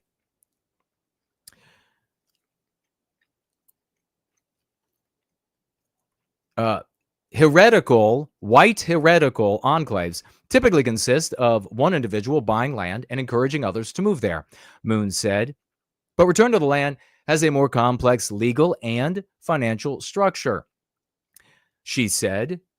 And the group, quote, seems very organized at a high level, at a higher level than I've seen in other communities, close quote. And of course, we had Eric here, very bright guy, courageous guy, not a loon, not Aryan Terror League idiots, but a guy who cares about our brothers and sisters. A normal white person. We need more and more normal white people. Get rid of those dysfunctional, bring in the normal people. Prospective members of Return to the Land pay a $50 fee to go through the group's vetting process, according to Moon. Once approved, members must pay an additional $25 membership fee. They also become eligible to buy membership units of the limited liability company that holds ownership of the land, just as Eric explained to us when we had him on. Those interested must buy a minimum of 3 acres for about $6,000. Moon estimated Return to the Land has made about $300,000 on land sales since September 23. The group also hosts crowdfunding campaigns to build out their community center and on-site school, which Moon estimated have raised about $20,000. Even though this is a lot of money for a white heretical group, it's not a ton when you're thinking about creating an entire independent society, Moon said. That's not what he's saying. And that's not, you're going to create a place for us. Now, yourself back off to the boroughs or wherever you live. The group has also fundraised for legal research and says they have connected with a highly experienced real estate attorney in a promotional video for the development. Aarvoll acknowledged a potential legal trouble, stating that the Fair Housing Act of '68, which prohibits housing discrimination based on race and religion, quote, made it difficult for white neighborhoods to return to their identity and character. But those neighborhoods are not under this legal entity. So Aarvoll and chairs say they structured the organization as a private membership association, limiting land sale to pre-approved members only, which in their view makes it legal to restrict membership to white, Christian, or pagan people of European heritage. But according to Stacy Saxonator, a law professor at Tulane University who specializes in fair housing and anti-discrimination law, this may not be the legal loophole that Return to the Land expects. The Fair Housing Act does carve out an exception that allows private clubs which provide lodging, quote, as an incident to its primary purpose, to give preference to its members. Well, obviously, then that's going to depend upon that definition. But it appears the Return to the Land is explicitly building residential communities as part of its primary purpose, Saxonator said. It would be difficult for any private association to avoid compliance with the fair housing law if it is engaging in real estate development, Saxonator said, and Return to the Land's discrimination is explicit. The group does not accept applicants who practice Islam or what it calls Talmudic Judaism, explaining in a Substack post that both are religions wholly created and mostly promulgated by non-European ethnic groups. We do not accept any applicants who follow these religions, even if they are ethnically European. The Arkansas Fair Housing Commission, the regulatory agency charged with enforcing fair housing laws in the state, did not respond to a request for comment. Well, I guess we're going to find out whether or not, my guess, at least right now, my guess and my hope is that there'll be no lawsuits. My guess and my hope is that there isn't going to be a concerted effort to take this down. It's too innocent and anodyne to take it down, especially at the moment. Now, does that mean that there isn't an argument or a path to crippling in the future? No. But right now, it's a couple dozen folks and houses and tents, and really would not serve as it could serve in the future an anti-white objective. That's our buddy Eric and what's happening with the anti-whites there, proving yet again the people at the ADL are anti-white. Yes, says Goofus, the details about governments are mostly irrelevant until white people across the West recognize that we are actually a people. This is so important, and I love your focus on us. You're so welcome. For all of the people in the white sympathetic sphere that want to complain about our focus and our prohibition on focusing on non-whites, if they wanted to have the least bit of character and dignity, honor, they'll have to admit that this community is the one producing the results. This community is the one improving the lives of white people. This community is the one putting our concepts into the mouth of Donald Trump, into the mouth of Heather McDonald, into the mouth of Gray, into the of influential people, on and on and on. Changing curriculum, the curriculum at a public elementary school, being found to be safe for children in Canada by a judge in a family court scenario. We can just go on and on. This is the community doing it. That's why they hate us. That's why they don't say anything about us. That's why they'll all comment about what's happening to Eric and the return to the land. They'll all comment under that. They'll all speak to what's happening there, but they won't say a fucking word about us covering what's happening there. We got a gathering that's live right now. None of those people, none of those big personalities in the white sympathetic sphere are going to say a fucking word about us covering this story. But they will mention that this is happening to Eric. Just jealous pricks.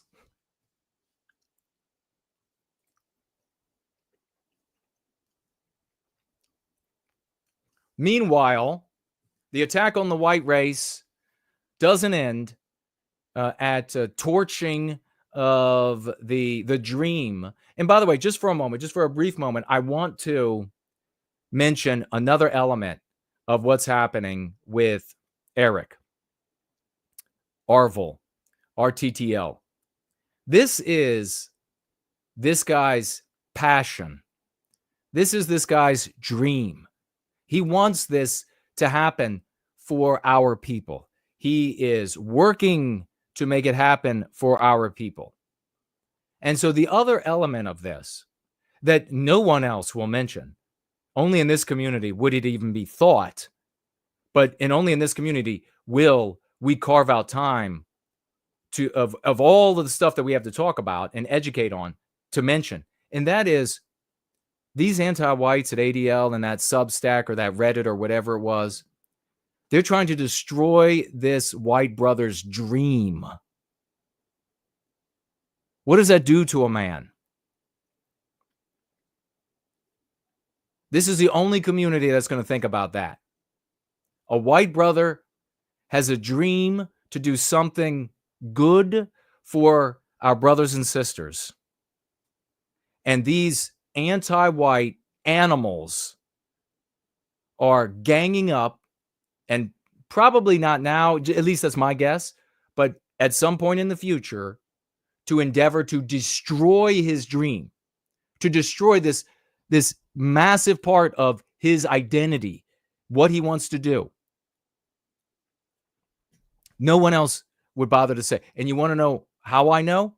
Because all these other so-called pro-white content creators say nothing about destroying my dream and my vision and my lifelong sacrifice for this right. They say nothing. They participate in that destruction. They don't give a shit about a white brother's dream for his people being destroyed. They're fine with that. They show up and they're like, well, look, he's been on YouTube 10 years and his audience is the same size. What a loser. Instead of, that guy loves our people so much, so dedicated to ending our victimization, that he has stuck it out for a decade with an audience count that can't increase.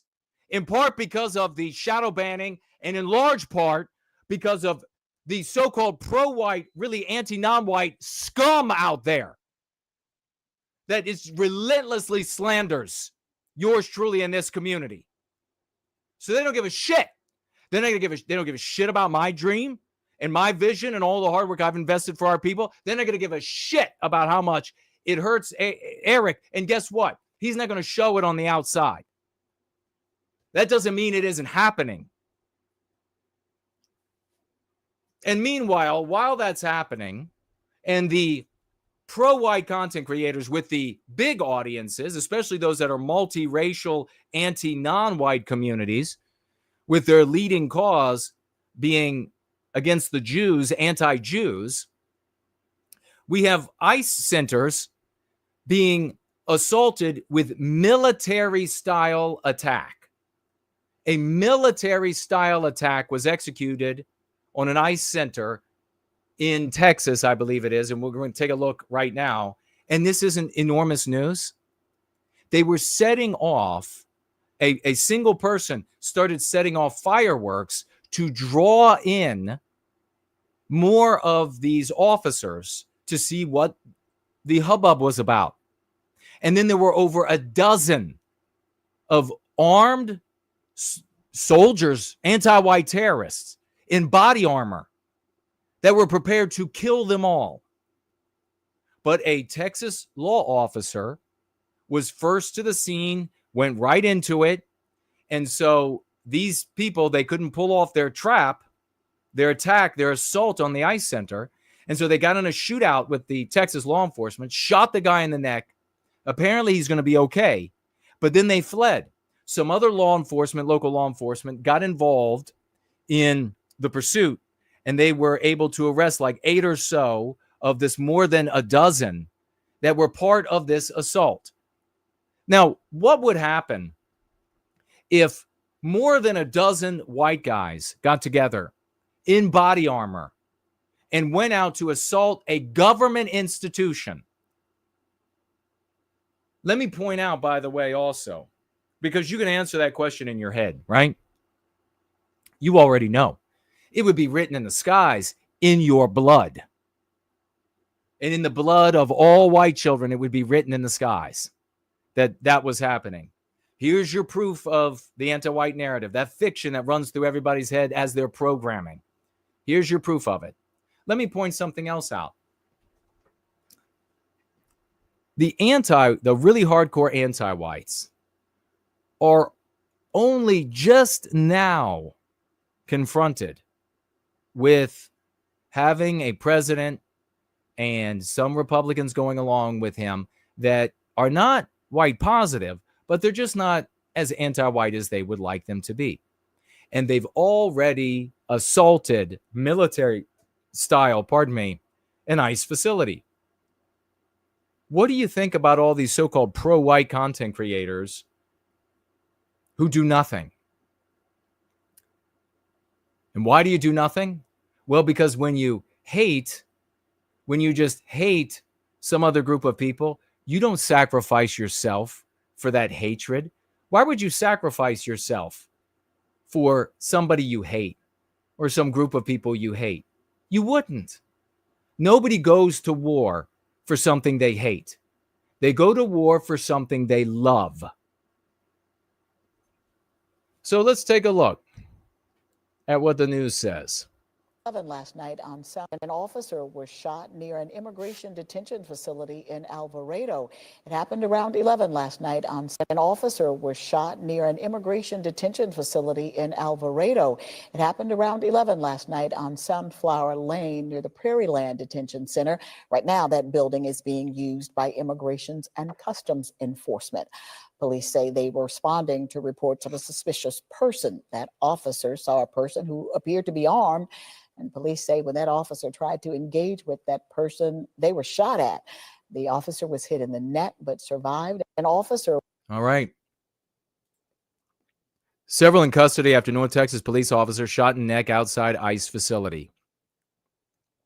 Several suspects are in custody after a police officer was injured in a shooting in an Immigration and Customs Enforcement detention facility in Alvarado, Texas, in the late hours of the 4th of July, officers said. Just before 11 p.m., the Alvarado Police Department said it was called to the 1200 block Sunflower Lane outside the ICE Prairieland Detention Facility on a report of a suspicious person. When officers arrived, they saw the person who appeared to be carrying a firearm, according to the news release. Alvarado Police said that when one of the first responding officers tried to engage with the person, an unknown number of suspects opened fire. An ambush, we call this. At least one bullet struck the officer in the neck. The injured officer was flown from the scene to a Fort Worth hospital, was treated, and later released, Alvarado Police said. According to the Alvarado Police, actually released. That's fabulous.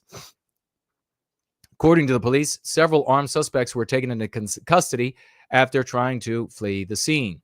At this point, the suspects' names have not been released, and police are investigating the motive. The motive is anti-white terror. That's what the motive is. A federal law enforcement source told CBS News Saturday that local police arrested 8 people. The official said some of those apprehended were wearing body armor.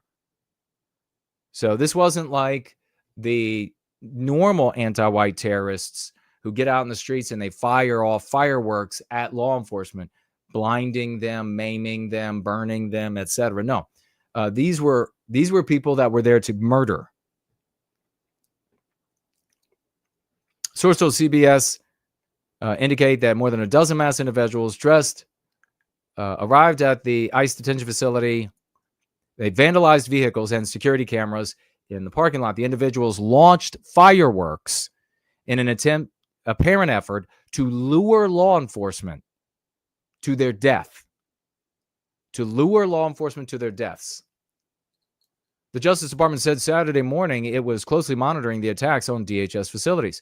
We are closely monitoring the attacks on DHS detention facility in Prairieland, Texas, and Portland, Oregon, and are coordinating with the USAO. So there was also an attack on a detention facility in Portland, Oregon, and our law enforcement partners. Justice Department Deputy Attorney General said in a social media post the department has zero tolerance. Okay, great.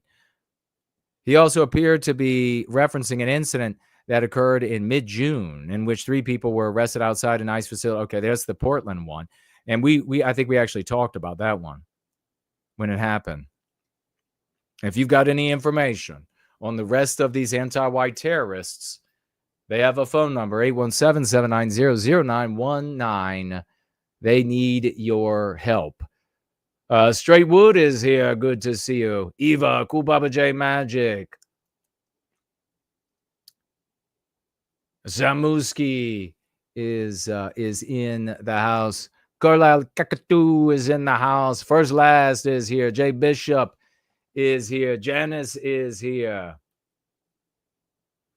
Aarvoll seems very genuine about his care for our people. I just know he would massively benefit from using our dialectics, especially when responding to slander from the anti-white ADL, says the great cool Papa J Magic.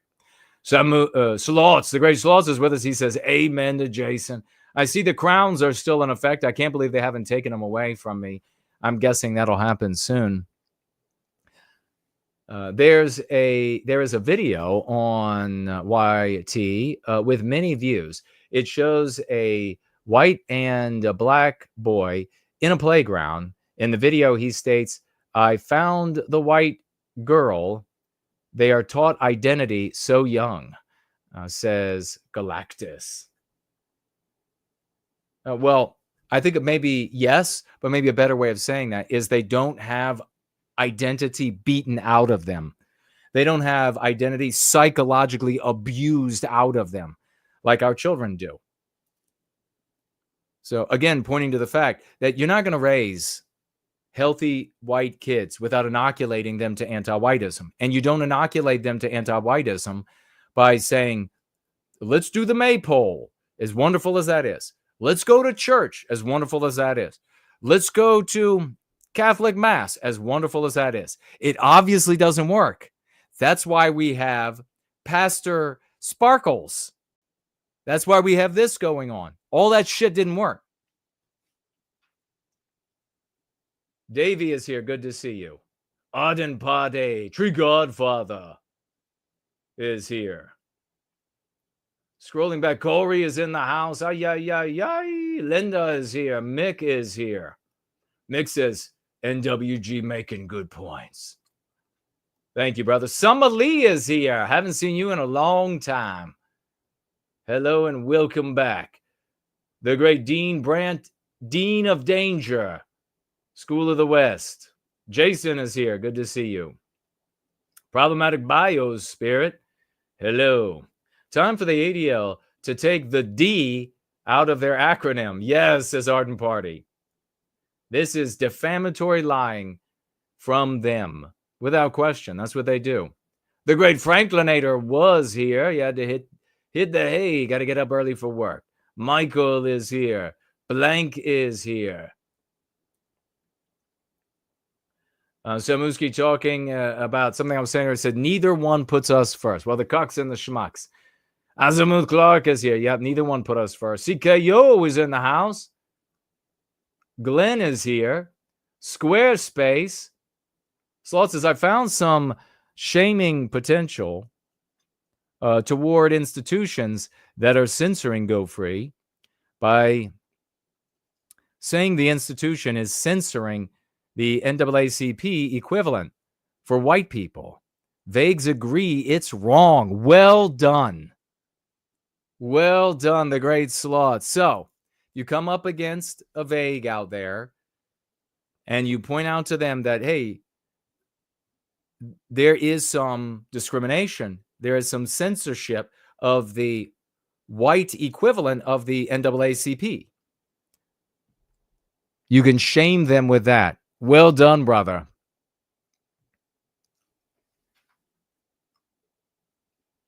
He whose name is here. Hello and welcome. Let people know that we're going free, that we are live.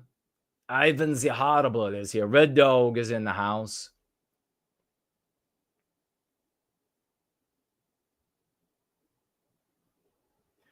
First Last says, what about presenting my... I don't have it up to present at the moment, but First Last made this epic graphic that I will have to prepare before a gathering that can be used when answering these complain about the Jews, just complain about the Jews nonsense.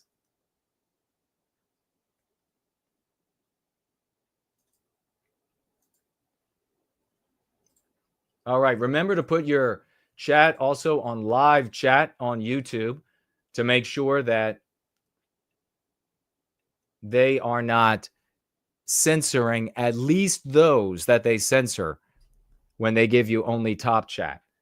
You can't retard their censorship any further than that.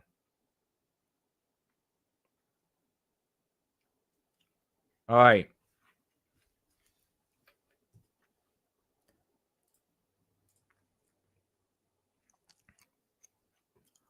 And now what's happening with the hospitals down in Texas, where you have so much horror with these floods and all those beautiful little white children that I've seen. They appear to be all white children that I saw.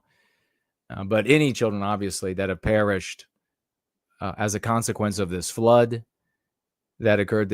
I heard that the river rose almost 30 feet in 45 minutes. That's impossible to even fathom.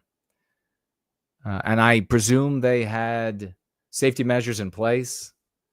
I don't know if they failed or if they weren't observed or this was just so far beyond any safety measure. I don't know. It's a horrible thing. And I've been thinking about them. My heart goes out to them, all of those good folk. And we should focus some positive energy toward those families and some prayers for those little girls, that there are still some alive, and the prayers and positive energy for the families that have lost their children. What a horrific thing. So you send them off to camp, and this is supposed to be like even a prestigious kind of a place, and it's wonderful, this Christian camp, and it gets washed away. So terrible, absolutely terrible. You have the anti-white terrorists showing up to assault ICE facilities.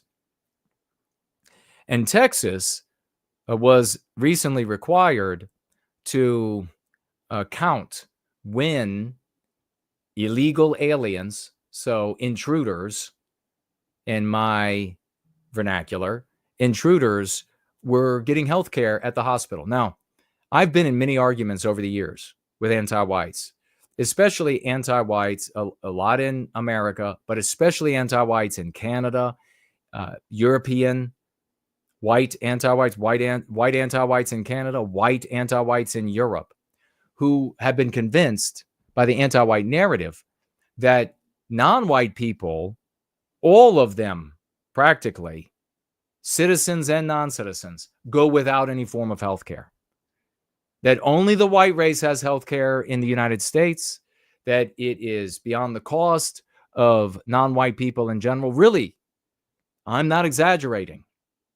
And that certainly the people who don't have citizenship, the people who broke into our country, get no medical care whatsoever. They get no medical treatment, and they are forced to suffer and even die from minor things that could be very easily treated. This is really what they think. I had an argument with a good-looking woman from Norway, and that was the end of any more talking to that good-looking woman, because she was intransigent. She averred that people who didn't have citizenship, and that her remedy was that they should all be given citizenship. Every non-white coming in the West should just be given citizenship until there aren't any non-white people who are hungry or cold or have a cold or anywhere on planet Earth. That's how so many white anti-white women think of both sexes. That's really their thought process. Just let them keep coming in. They can't conceive that there could ever be a limit, that things could ever run out, that even all the abundance that we in Western civilization create because of our biosphere, because of our instinct, that could be depleted, that could be derailed, that ability to create upon create upon create could all be knocked down like Jenga style, so that we're back to living like animals. They just can't conceive it. They shouldn't be allowed to make a decision on it, should they? Since they can't conceive it. So that's what this bitch was saying. Oh, they should all be given citizenship in your country so they could get health care. And I said, absolutely no. This is our country. America is the white race. Number two, they do get health care. None of them are not going without health care.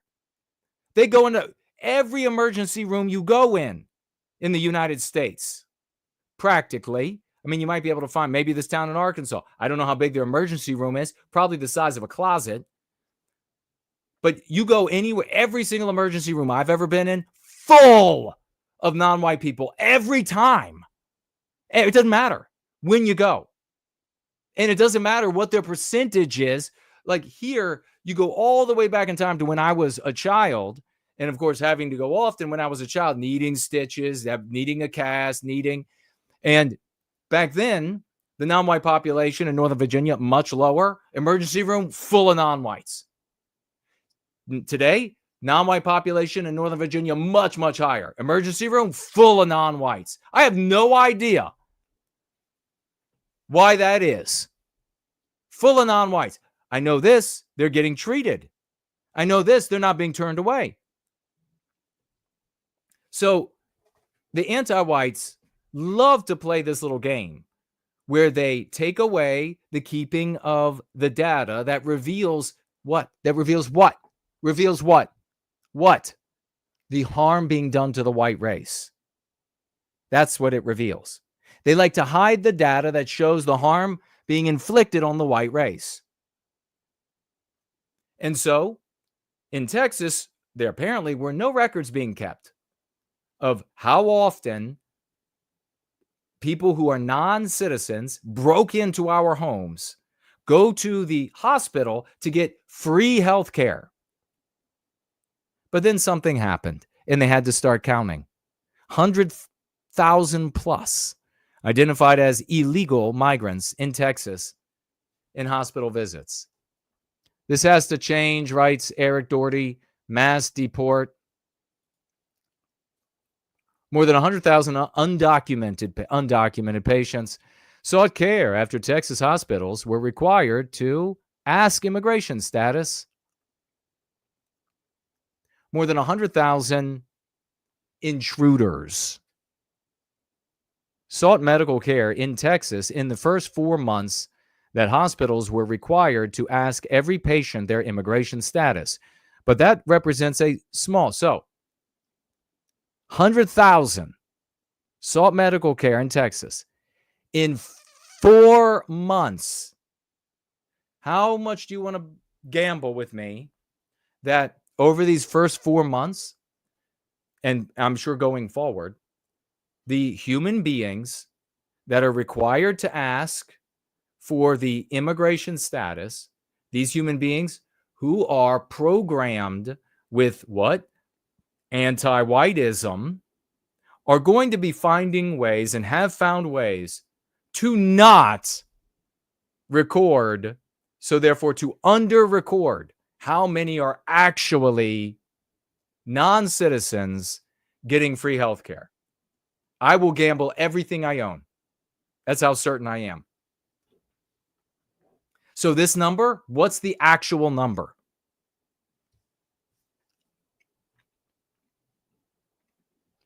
In August of 24, Abbott signed an executive order directing hospitals to start collecting data regarding patients who are not lawfully present in the U.S., including a number of patients that cost of care provided to those patients. So, you know what should happen?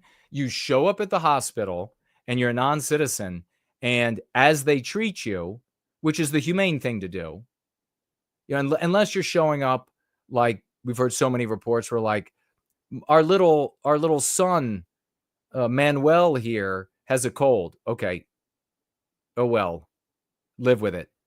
But they show up while they get treatment that, by the way, we have to pay for. And that's what that Norwegian bitch, anti-white bitch, didn't understand. Or didn't care. Like, it's just infinite wealth. My poor ass having to pay insurance, and deductible, etc., having to pay for that, going up because the hospitals have to charge more, and my taxes going up because the hospital passes what they can onto the taxpayer.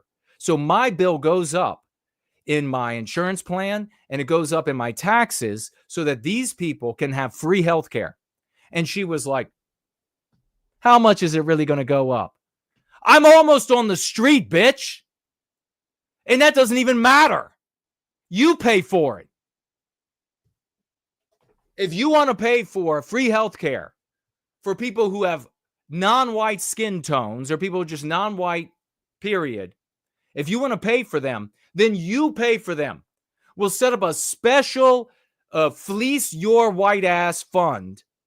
And every paycheck, there'll be a little category for the non-whites. And then you can feel good about it. Instead of villainy signaling with my paycheck. And then you have all of the other ramifications that nobody ever gets into. The broken societal contract.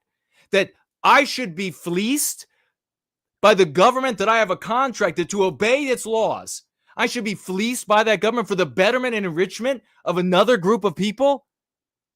Why would I continue to obey such a government? These dumb females of both sexes, they need to be ball gagged. Many of them will enjoy that. I understand, but that's what they need. Texas Health and Human Services previously released the first set of data showing more than 30,000 sought medical care in just November. An updated data release Wednesday shows that figure grew in 581,000 by the end of February. About 2.3% of all patients, more than 4 million patients of the total, or is the total. Hospitals in Texas are required to ask patients their immigration status, but patients are not required to answer. So are you getting... So the anti-whites have... Greg Abbott did nothing. Wheel his ass out to the ocean. He did nothing with his executive order. They're required to ask, but they're not required to answer to get the treatment. So not only do you have anti-whites in these roles, and how many times have you been to a hospital and these front-facing people, you can look at them like you can a Starbucks barista and know in 2 seconds, you are looking at an anti-white sumbitch right there. How many of them are not even going to be asking? Not even going to bother to ask. Or they're going to find another little clever way to do the paperwork so that it won't be carried out.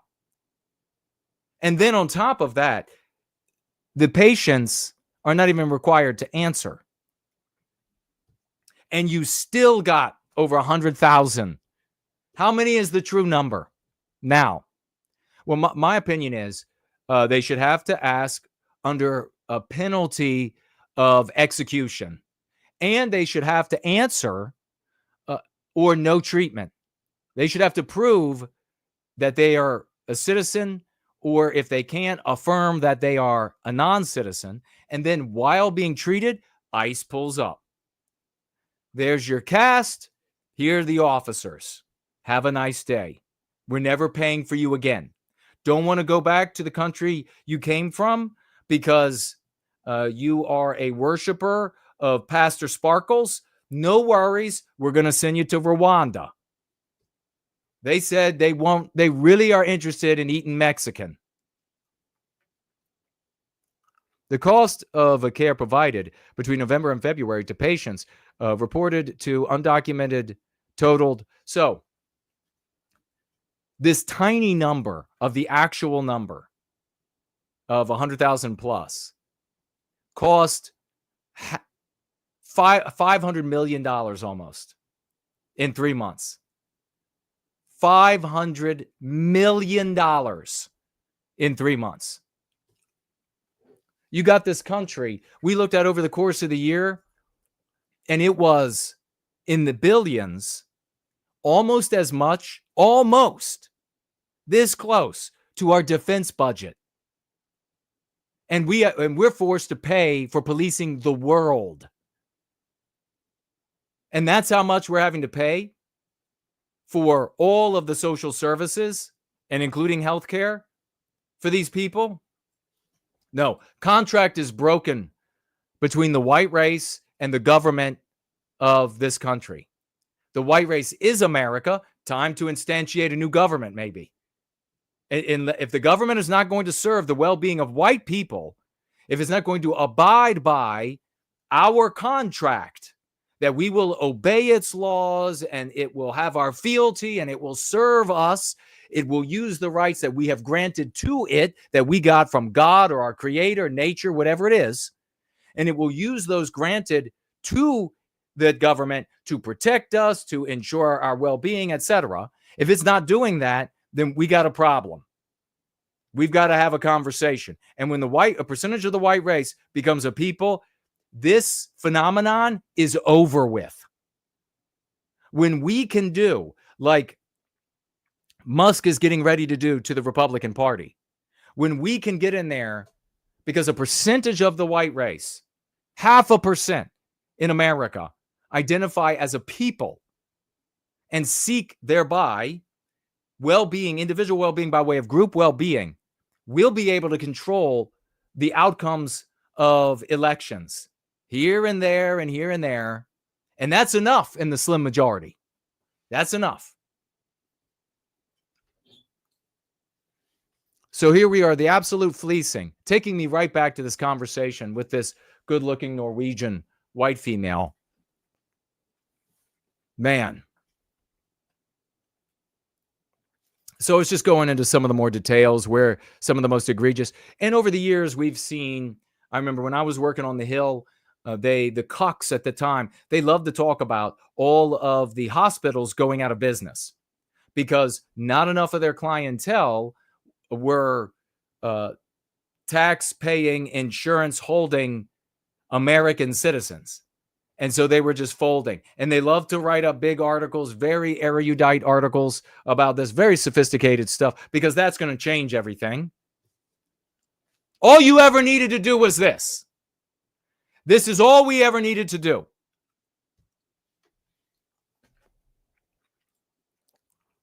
Remember, you can tag me as No White Guilt. I see aliens exist over there. 07's on Premium Rumble. Run in fear. Ivan is here. Ivan says, Ivan would 100% live in that house that we showed you out in the middle of the woods, far from civilization. Ivan's fear would be bears and wolves and potentially the starvation of Ivan. Gets injured and can't grow the crops. Yeah, that would be a situation, wouldn't it? That would be a concern out there. I would probably just enjoy it for maybe a week, walking around naked outside. I would enjoy it for a week. After that, though, I probably would want civilization again. Maybe more, maybe 2 weeks. Remember, tag me as No White Guilt. I'm keeping an eye out for you across all of these platforms, including over here on the live chat on X. Please share the live stream on X. Give it a like, give it a tweet, give it a retweet, or nobody's going to see. And then as the world burns down because not enough of the white race became cognizant of peoplehood, and everything's burning down around us, and the roving bands of white children, rapists and murderers and everything are roaming the lands, then you can look to the skies and say, I wish I would have retweeted. I wish I would have retweeted. Now I don't have a phone anymore. It wouldn't even work if I did. There's no more electricity.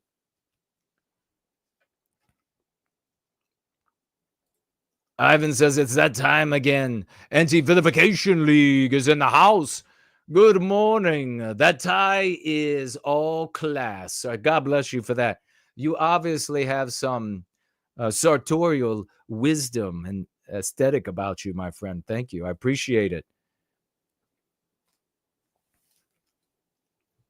Owltree pointing out that Asians and Indians also have their own schools and communities. Absolutely. Thank you for chiming in with that. No White Gullibility chiming in over here on X saying Jews and Jewish enclaves are all over the country. 100%. 100%. Years ago, many years ago, did a little investigation into how these different Jewish brotherhoods in legal entities operated in New York. And I could not believe how many there were. I was like, damn, they're smart. Damn, they know what they're doing. I didn't hate them for it. I was like, damn, we need to do better than they're doing at that.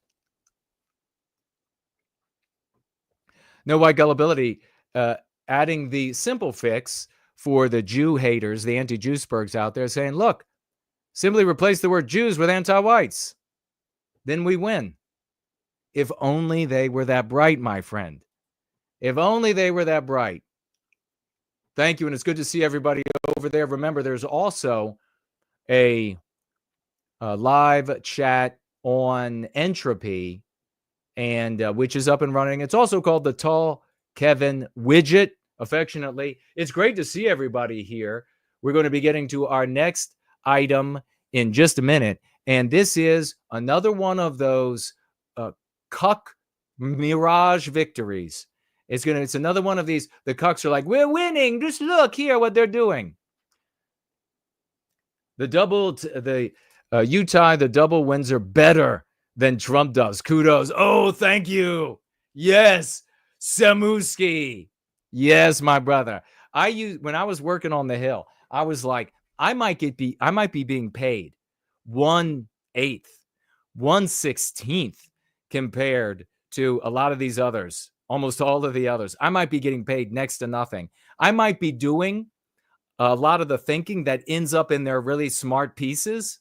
And that was my role. I mean, if you're going to be here, this is what you got to do the thinking. And in some cases, not in all of it, obviously. But I was like, I'm going to be sharply dressed. I am going to look like my mind functions. And some of those guys had the money for really nice stuff, but they wore it horribly. They didn't have it properly tailored where they needed tailoring. The thing goes on. But yes, thank you, and I'll have to show you one of these days. I think I may have shown one time on the gathering my original tie. It's actually tied like this, but it's a little different. Called the Kuna. It's beautiful, but it's got to be the right kind of. It doesn't work with all ties. The sartorial elegance of white positivity. No one would hear Ivan's victims in his tickle dungeon out in the woods, says Galactus. So true. Andrew Harry is here. Hello and welcome. Hyperborean Dream is in the house. Lost Pilgrim's Journey is with us. Great to see Ash is here. All of the winners, all of the champions. Us Brits are indoctrinated from an early age that the American healthcare system is evil and that our socialist system is wonderful. Ours is free at delivery and overloaded with non-Brits. Yes, exactly. Same as Canada. And that's why, over the years, I've seen so many Brits and Canadians come to America for healthcare before it was too late for them.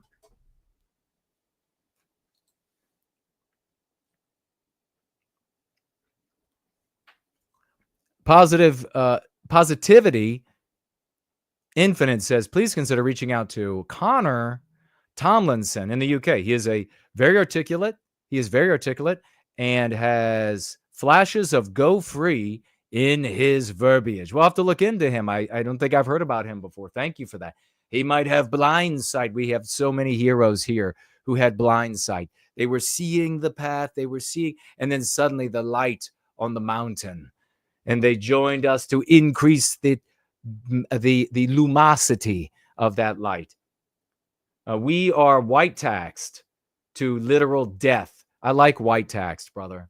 I like that a lot. To support and subsidize the entire rest of the planet, says the Tree Godfather. We are. We absolutely are. White taxed. I like it. Well, we're going to be leaving Texas here, where there's a lot of wasted funds, where you should, if you are married to one of these anti-white females, and she's like, no, we should just pay for them all. Just divorce her. Get a divorce. Don't stick with her. Leave her immediately. You could play that song. What's that song?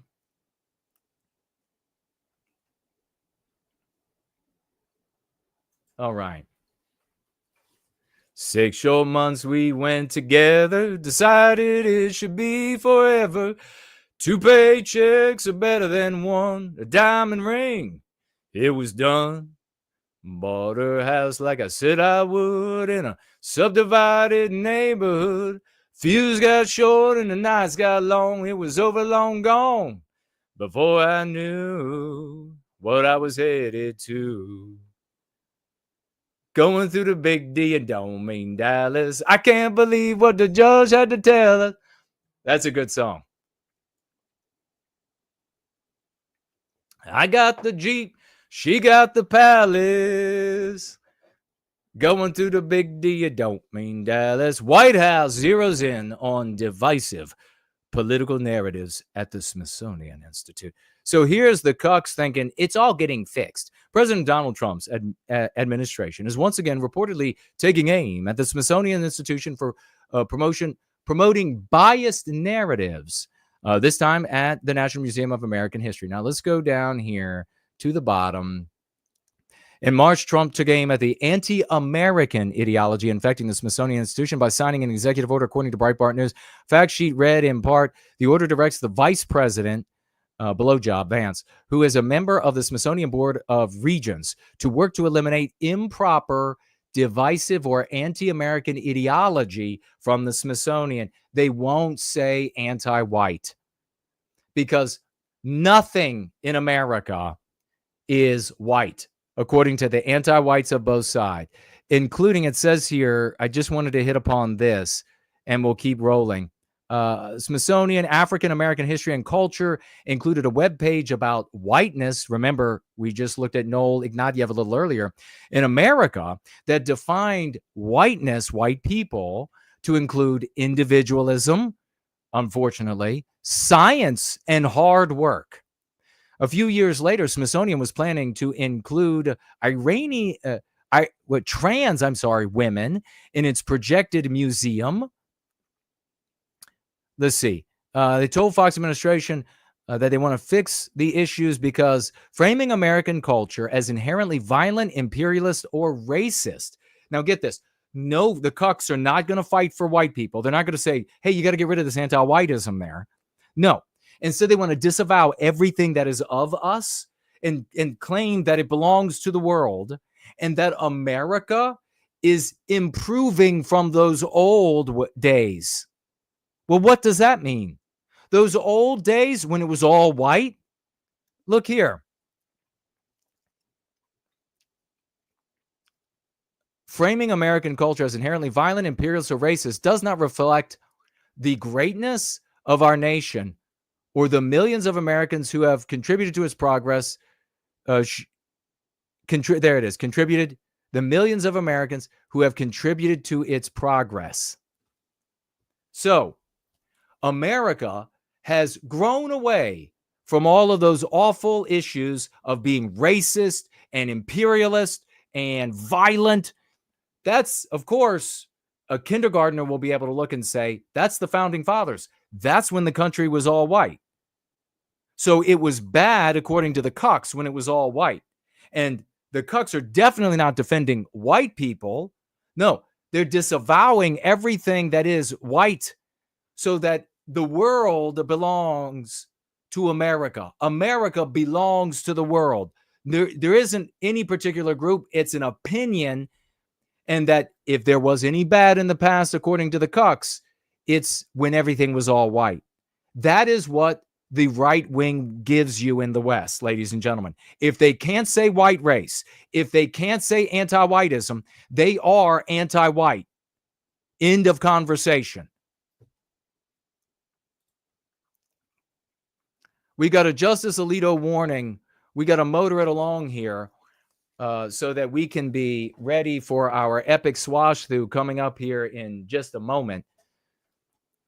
But we have Justice Alito. Do you remember when good old hierarch of the white race of Western kind for you explained the finding of the Supreme Court and exactly what they had to do? Justice Samuel Alito dissenting from the Supreme Court ruling blocking deportations of suspected Venezuelan gang members, saying, quote, in sum, literally in the middle of the night, the court issued unprecedented and legally questionable relief without giving the lower courts a chance to rule.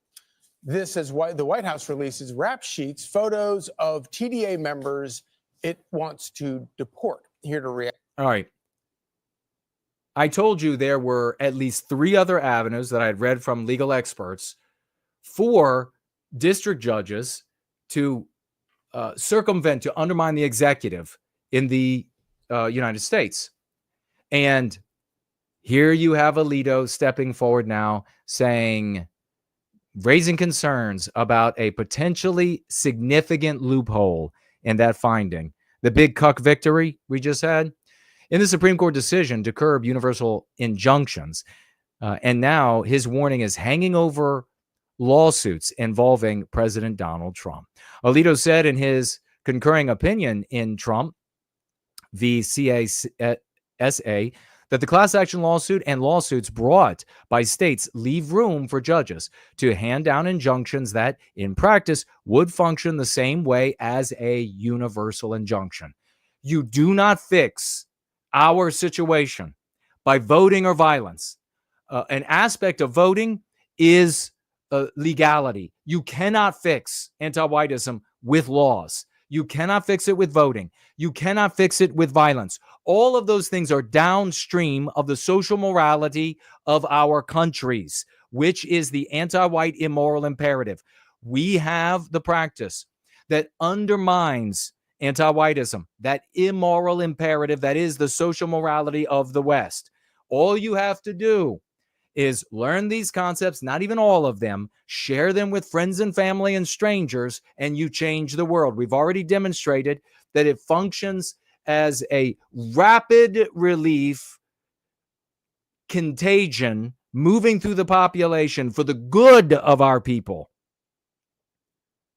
In not only in English-speaking countries, but also in non-English-speaking white countries. Alito himself is telling you, you did nothing, cucks. You did nothing. So you're going to come across these people, not often, maybe often. It depends, I guess, on the circles you're in, where they're going to be like in your face. They're going to say, oh, we just had this. And they're going to have some like nasty beer in their hand, like a natty or something. And they're going to be like, we just had this big victory at that court, that Supreme. We just had that big, not even them damn judges there. They can't overrule the President Trump. Now they can't. Yes, they can. Yes, they can. You've got to talk about anti-whiteism. You have got to talk about, and you drive a truck that's like 13 stories off the ground, but you're not tough enough to say anti-white to your wife. You walk around with a sidearm on your hip, but you can't mention anti-whiteism in front of your 16-year-old daughter. Fuck you, you dickless coward.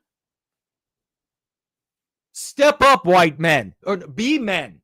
Stop being cowards. Don't go to your family. And I got to mention this again because it's so important. Don't make white well-being or don't make advocacy for white people something that your family hates. Don't march through the house all pissed off. I'm going to slam the chair because them damn nibbas are doing X, Y, and Z. Them damn Jew types, did you just see what the Jew types just did? I'm going to slam the door. No, you can't go out. I'm pissed off today because don't do that. White well-being is love. White well-being is positivity. Sit down at dinner, take everybody's phones away, sit down at dinner, and as a loving father, be a man for once. Talk about our people with love. Lay down hard lines for kids. You will not be anti-white in this house. That is impermissible. The wife said, oh, I don't know about that. You go ahead and you get that. Who is it? Chestnut? What's that guy's name? The song I was just singing. Have that ready to blast. Turn that thing all the way up. Let her know real fast. There's a new sheriff in town. The white male is going to be a man again, whether you like it or not. Make your concern for our people something that the whole family can be happy about, something that the whole family can love.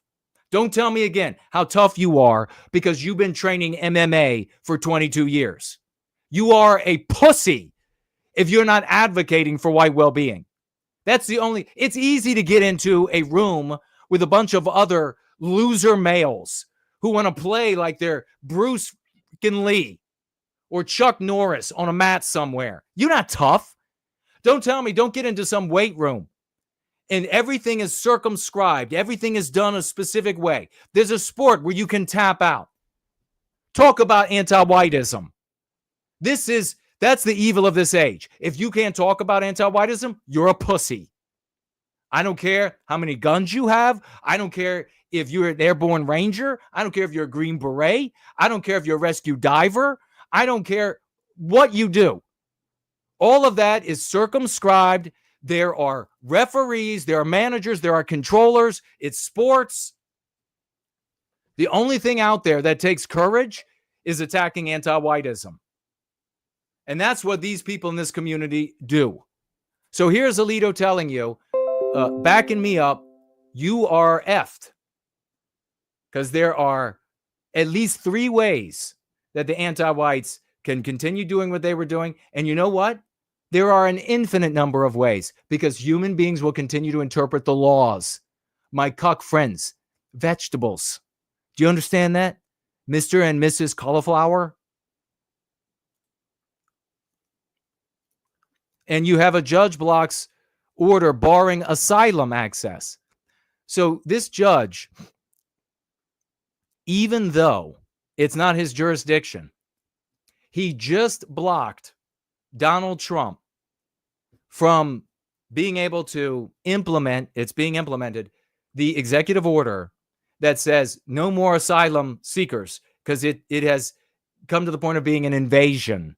And this district judge says, oh, you can't do that, and has given the Trump administration 2 weeks to file an appeal. And far as I know, the only thing they've said so far is it's not your jurisdiction. Guess what's going to have to happen?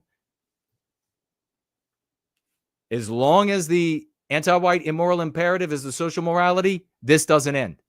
And not only does it not end, but you don't have people to contend with it. You need judges who are motivated by a white positive morality to be as creative with their interpretations of the laws. I got to do all the thinking.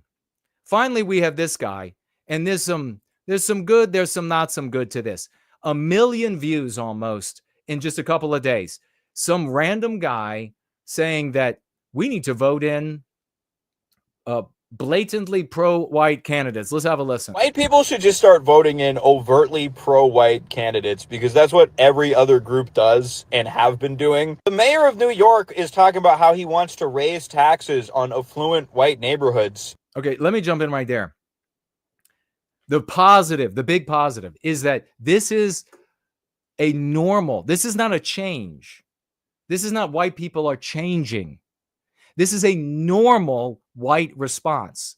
So don't buy into this, oh, there's some kind of big groundswell type of a change that white people have always thought like this.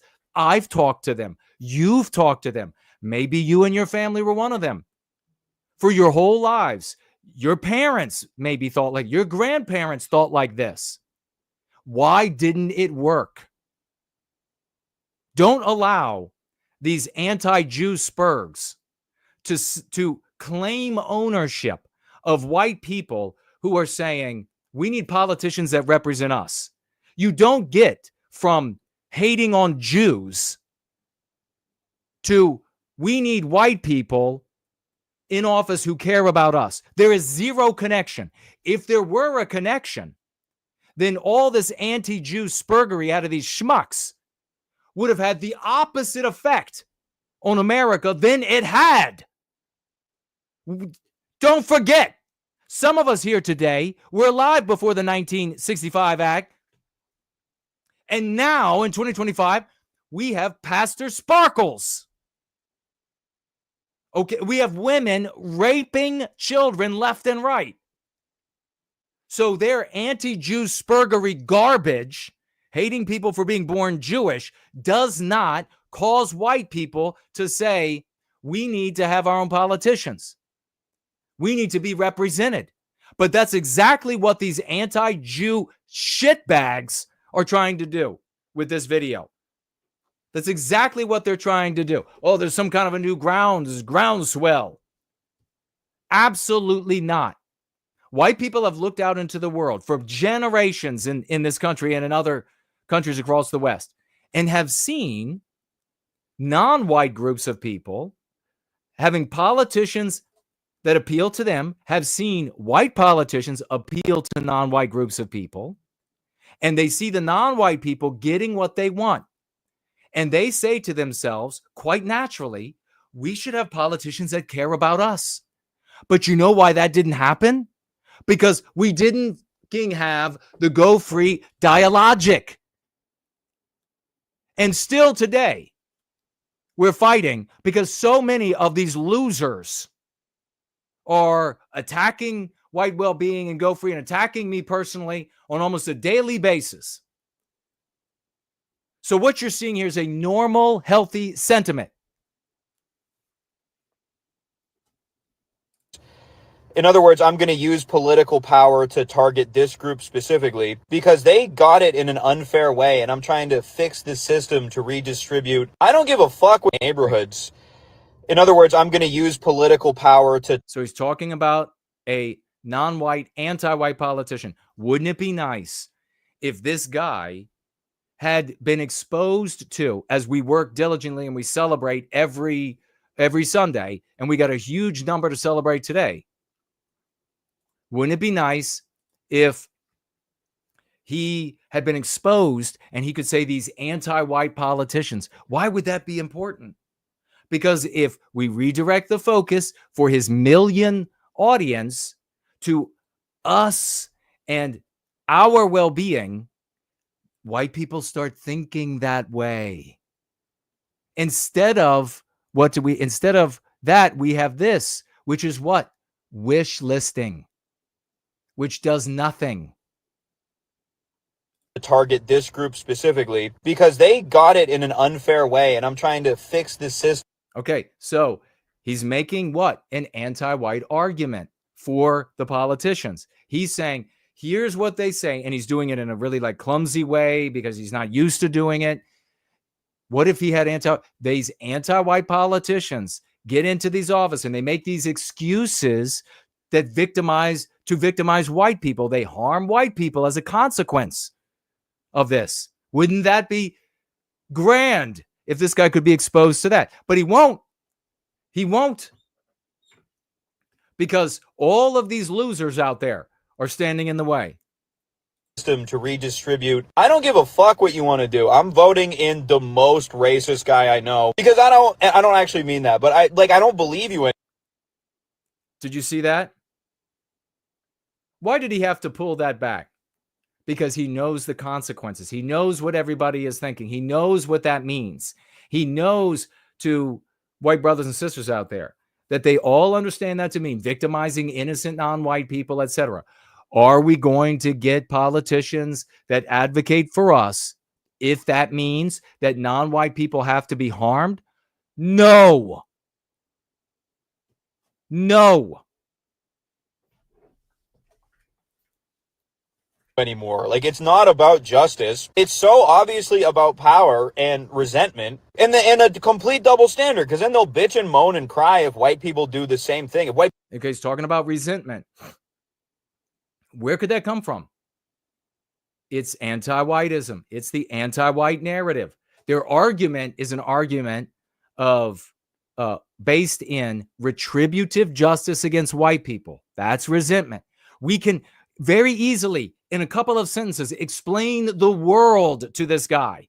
I don't need to take him on a hour-long drive talking about what this particular fascist country and this period in history, what they were really thinking and what they really thought and what they really wanted, and then try to tell him, try to be a historical revisionist and try to convince him that all the history is learned is dead and lies. And you don't need to do all of that.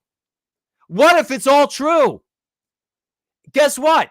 It is all true, because that's what all of our brothers and sisters think is true. We need to get from our victimization today to our well-being by the end of the day, or it's too late. The totally positive here. Average white guy, I'm guessing Southern European heritage, is saying, why can't we have a candidate that stands up for us? We know the answer, because our concepts have not reached enough people yet, but we're reaching more. We're reaching more every day. People even start to organize according to their group's interest to any degree. It's literally apocalyptic, yet these minority candidates representing... Why is it apocalyptic? It wouldn't be apocalyptic to our brothers and sisters if it were based in white positivity. Just like we all here get that result from our brothers and sisters. When it's based in white positivity, when they're not fanatical anti-whites, which very few are, they're okay with it. It's not apocalyptic. Of course, it's any care for white people is going to be apocalyptic to hardcore anti-whites. You're not measuring their response. You're measuring the response of the people we need to win over.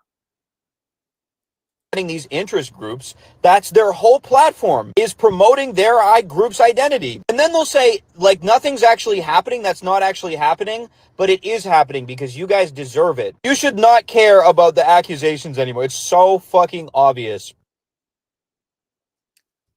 So there you have it. The health of our white people should just start voting. The health of our average brothers and sisters has been like this natural response for generation upon generation.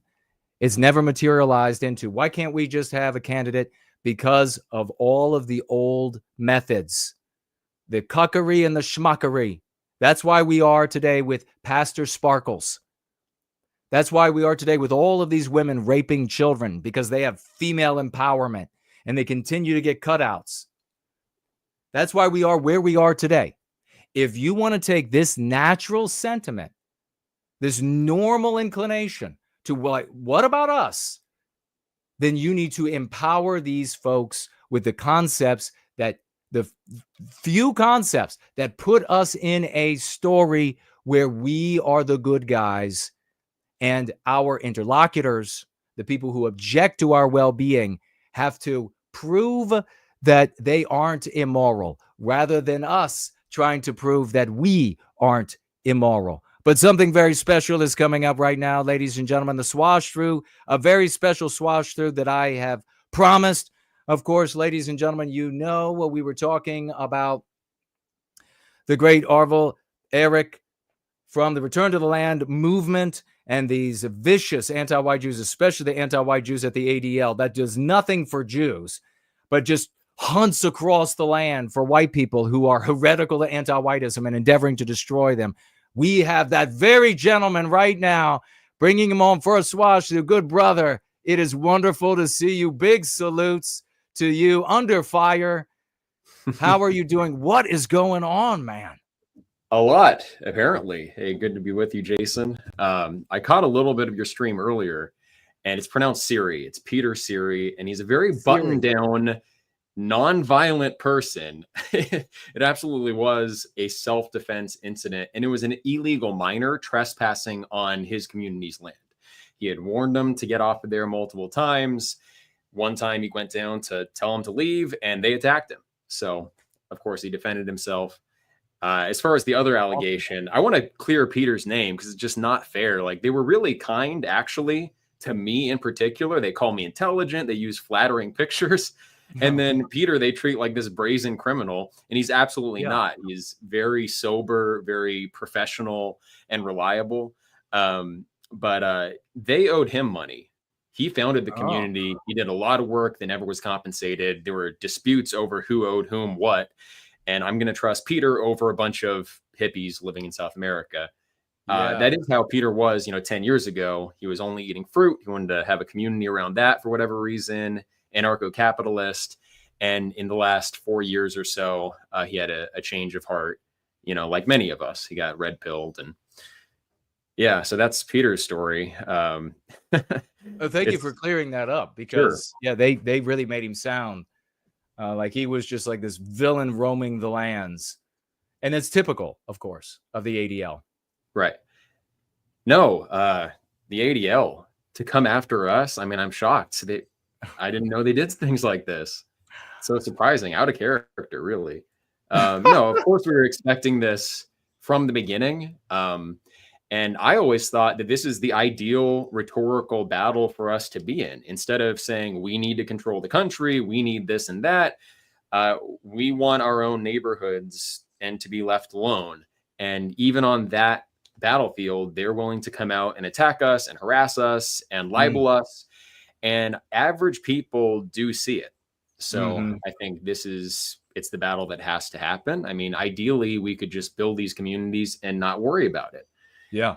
But clearly it's not just about, discrimination against the underprivileged. Like, we're not wealthy. I mean, you can see we're building from scratch and making do with what we can. And they're clearly punching down. They're multi-million-dollar organizations attacking us. And we're just a few white families in like a poor rural area in Arkansas. So it takes the mask off. And I think we just have to keep pushing here. I think so too. And it's so reminiscent and so predictable. We see the attacks on Orania mounting right now in South Africa. The claims that they've got jobs there, but Leroy or whatever the South African equivalent, he doesn't have a job. They're able to not have to lock up their houses. But Leroy, I've literally read an article, brother, where they did this. They compared the white people going off on our own, like we build Western civilization. We go off, we build something healthy, we build something productive, we build something safe, we build a nursery room.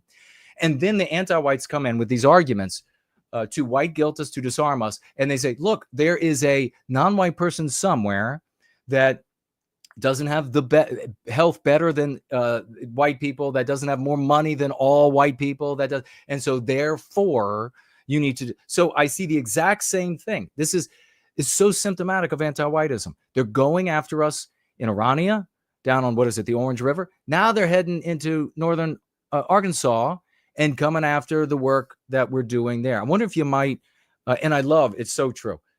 They want to bring publicity to this. They want to attack a little, beautiful little white community coming together. Let that be let that be what our brothers and sisters. I know the anti-whites will be happy with that, but let our normal brothers and sisters out there hear about that, because they're thinking, I want to live in a nice white place. That's why they keep white flighting. So let them watch that. Let them see that happening. But I wonder if you might tell us, how did this get started? Like you guys are rolling along, and all of a sudden, what was it? Was it a Reddit? What was it? Yeah, it was one Redditor in particular. About, I don't know, 6 months ago, I think it was the same guy under a different account did a similar thing, spamming these threads in different local subreddits. I think he did the Jewish subreddit back then as well, but just trying to call attention to what we were doing, how it's probably illegal and you should contact the government about it. And he got zero traction last time. No one cared. And I mean, even he decided, after looking into it, what we're doing is probably illegal. There's probably nothing we can do. And after half a year, he comes back, and now he's started 15 different subreddits. It really blew up on and was posted first, as far as I know, on r/Jewish. And he's calling for them to contact local government, the Fair Housing Commission in Arkansas. And they absolutely have, because I've seen statements from local government, and generally they're saying, well, we'll look into the matter, which this is a very conservative area. Many people feel the way we do. And so that's what a government office would have to tell them. Oh, we'll look into it. I imagine the most likely outcome is really that nothing happens, nothing comes of it. I think because anyone with a bit of sense will see that this is not the hill to die on for the establishment. And people don't trust the government as it is. They make it crystal clear you can't even have a white neighborhood. It's not about markets. It's not about lack of jobs or lack of housing. There wasn't housing when we came here. We're developing raw land from scratch, 150 acres. It's nothing. There's plenty of land everywhere out here that's completely uninhabited. So the notion just on its face is preposterous that we're depriving anyone else of opportunities. We're just doing our own thing. So I don't think, if they're wise, they won't push it. If they do push it, however, from what I've looked into, if the Fair Housing Commission finds us for some violation of discrimination law, the first offense is $15,000. So, okay, worst case scenario, we lose, we have to pay 15 grand. That sucks. But on the other hand, we get the fine in the mail, and now we have a court date. And now we're connected with lawyers on our side who are very experienced, very qualified, and we can mount a serious defense. And if we win, set serious precedent. So, I've seen the objections they've had to why what we're doing is not legal. We've discussed it. The board of managers at RTTL has discussed it months and months ago, before they ever caught wind of it. And we believe we have a very solid defense. The primary purpose here is not real estate development. It's ethno-cultural community. We have online aspects. We have this community here. We're looking to open recreational properties. And also RTTL doesn't own the land. It doesn't manage the land. RTTL is a association for facilitating white communities. That's it.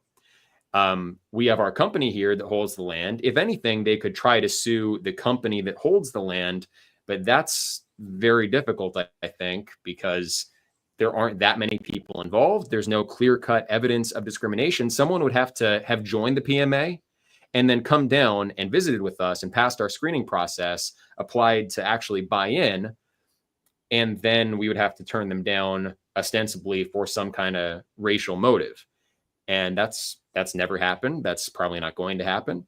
So unless the Fair Housing Commission goes out of its way just to attack us with no plaintiff involved, no one's been victimized, nothing's going to happen. Well, that's what I'm hoping. That's what I hope, and I also think right along the same lines that you are thinking there. With this is not the Hill. They want to go in and wage war against a bunch of ordinary white folk moved out. Practically, it sounds like it's the middle of nowhere, and they've got a little thing going with some houses and some tents and a rec center and everything. The vast majority of white people are going to say, just leave them alone. Why would you go to try to destroy this? Especially since there's already precedent where all these other non-white communities are doing the same thing. Yeah, there was the black community in Georgia. Everyone celebrated that. They said, great, they'll have a safe space for themselves. And there's also, equal treatment under the law. If you've set the precedent that the black community is okay, well, then we have to be okay. Because what's the difference? Exactly. Yes. Well, and I think it's also interesting to point out, because it's occurring to me as we're chatting, that the ADL is in this endeavor is functioning just like the South African government. Both entities are anti-white. Both entities are targeting white communities that are building, have built, and are proving that we are the West. We are the people who make Western civilization. We are the people who make these safe spaces in the West. And that's a glaring obstacle for them as they turn the rest of what was once our countries into these multiracial, anti-white hellholes where white people are constantly fleeing left and right. I'm so much more positive on what you are doing because, as I was saying earlier, your focus is on us. Your focus is on our people, making an environment where we, our individuals, not white people in the abstract, can be safe, can be happy, can homeschool, can inoculate us against anti-whiteism. Rather than like in that article, that god-awful article, they're talking about these other people who endeavored to start so-called pro-white communities. They weren't pro-white at all. I mean, there's a fundamental difference between everything that I hear you say and what these other people say. I wonder if you have any thoughts about that. Well, that's the way I came to white identitarian beliefs. I became pro-white because I realized that the books that I'm reading are all white men. The music that I like, it's all white people creating that music. I enjoy European culture. I enjoy my European heritage and identity. I even just like the way white people look and act, and I can get along with them a little more easily. It's like, I like these people. And for me, I grew up in Southern California. I didn't have a lot of white friends. There weren't a lot of white people around. So I really didn't understand. I understood that I was being attacked for who I was. That I was conscious of. But I didn't understand what it was like in the positive sense to have a community of people that you could easily identify with. When I got to college for classical music, then all of a sudden I was around a lot of educated, intelligent white people, and it was great. So I mean, that's been my outlook coming into this. And I think the people who actually want to show up and be productive, they don't want to complain about minorities. They want to build, and there's plenty to do. So why bother complaining? Yes. I love the productivity. I love it. It's just such a positive view. And the people that go through that, they're happier people. They're healthier people. Mentally, they are healthier people. That's exactly what we need to be doing. That's how we need to be focused. I'm much more positive. Over the years, there have been a lot of these. They mentioned a couple of them in that article. Of course, you have the big effort with a lot of money that was behind it in West Virginia. And of course, because of their focus, it went to naught. And also there've been several efforts in the Northwest. Yeah, what you all are doing has the right focus. That's why I believe it has the possibility of succeeding where others were kind of just like fancies. But where does it go from here? What's happening? What do you expect, if you expect anything from the anti-whites, the ADL? And then let us know also where folks can go to help you out and help out the RTTL community. Sure. Well, you can join the PMA. You can join anonymously. It's a $25 application fee, and then you're a lifelong member. We are thinking about instituting a higher tier of membership that is paid so that we can build resources to do more. But yeah, that's at returntotheland.org. I started an initiative to fund a tour around the country so that I can go personally and help organize land buys, not for full-time residents, intentional communities, because that's really, really complicated. And there are a lot of ways where you can go wrong, right? Other people have tried things like this, and they've, like the guy in North Dakota who tried this, I forget his name, but he got busted on health department violations. So you have to be organized, and you have to have really good management to make a residential community work. I mean, residential development, that's something that huge corporations with, legal teams and contractors and all of these experts do.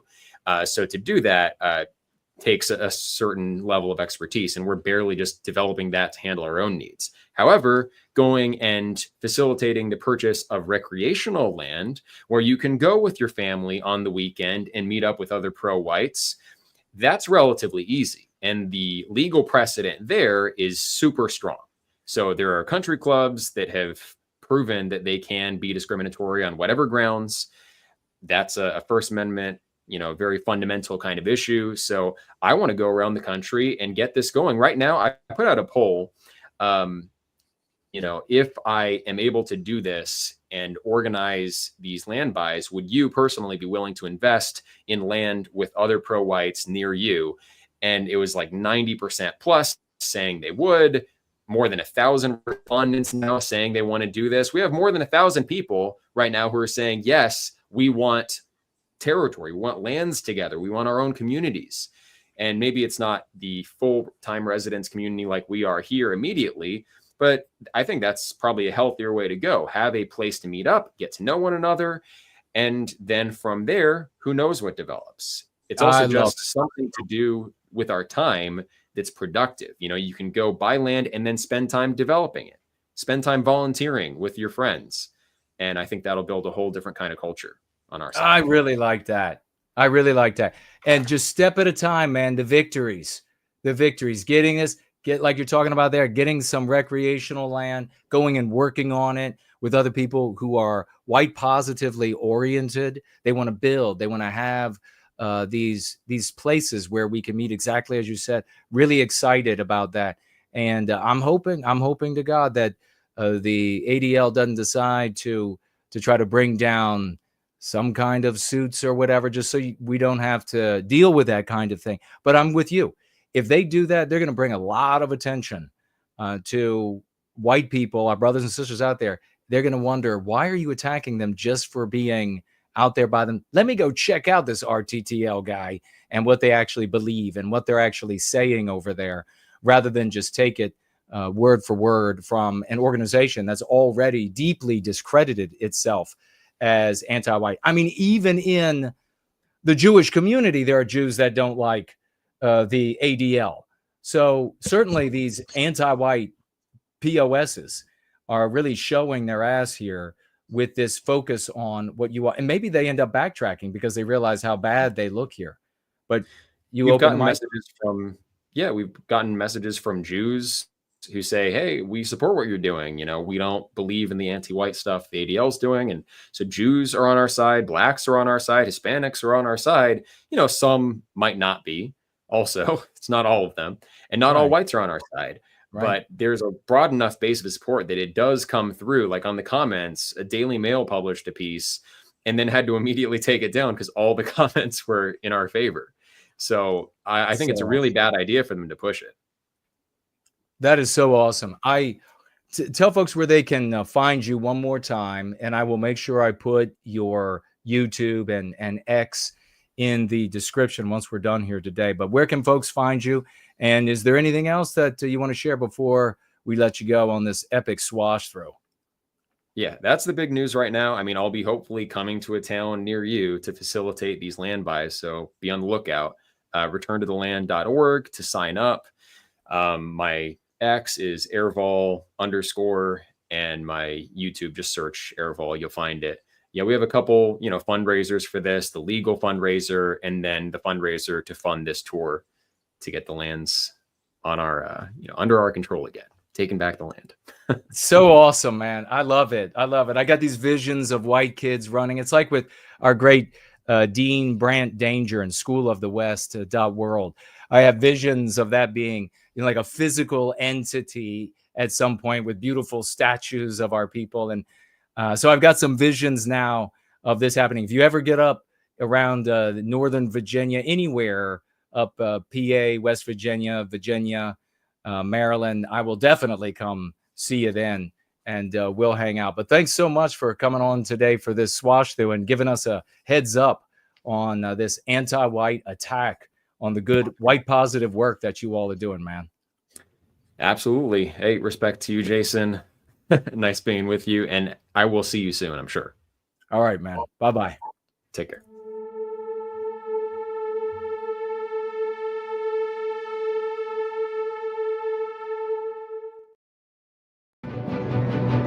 Are you ready?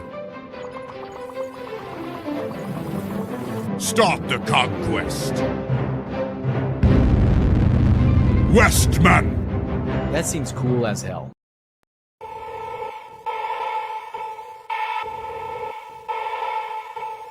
Some days I dare to think I was born in the wrong time, tending these hemorrhaging problems before I was alive.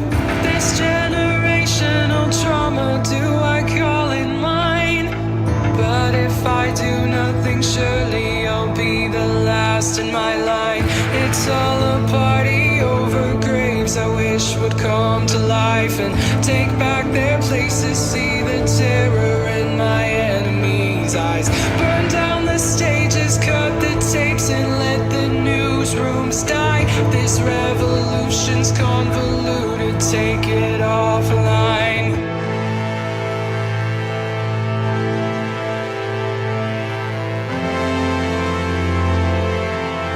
Take it offline.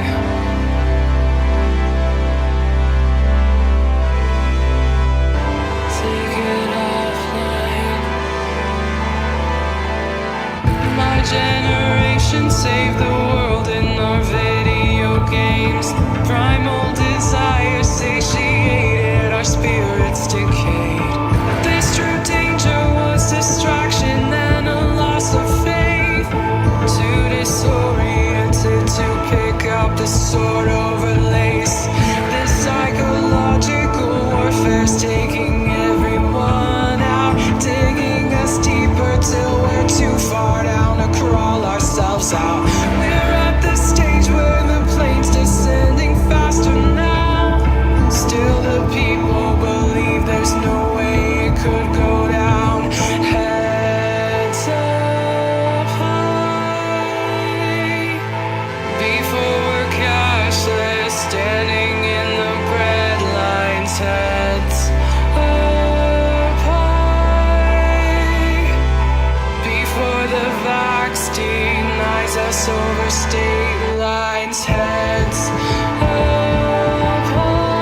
Let's us get into the celebration. It's time to celebrate. Let me know that you can hear me.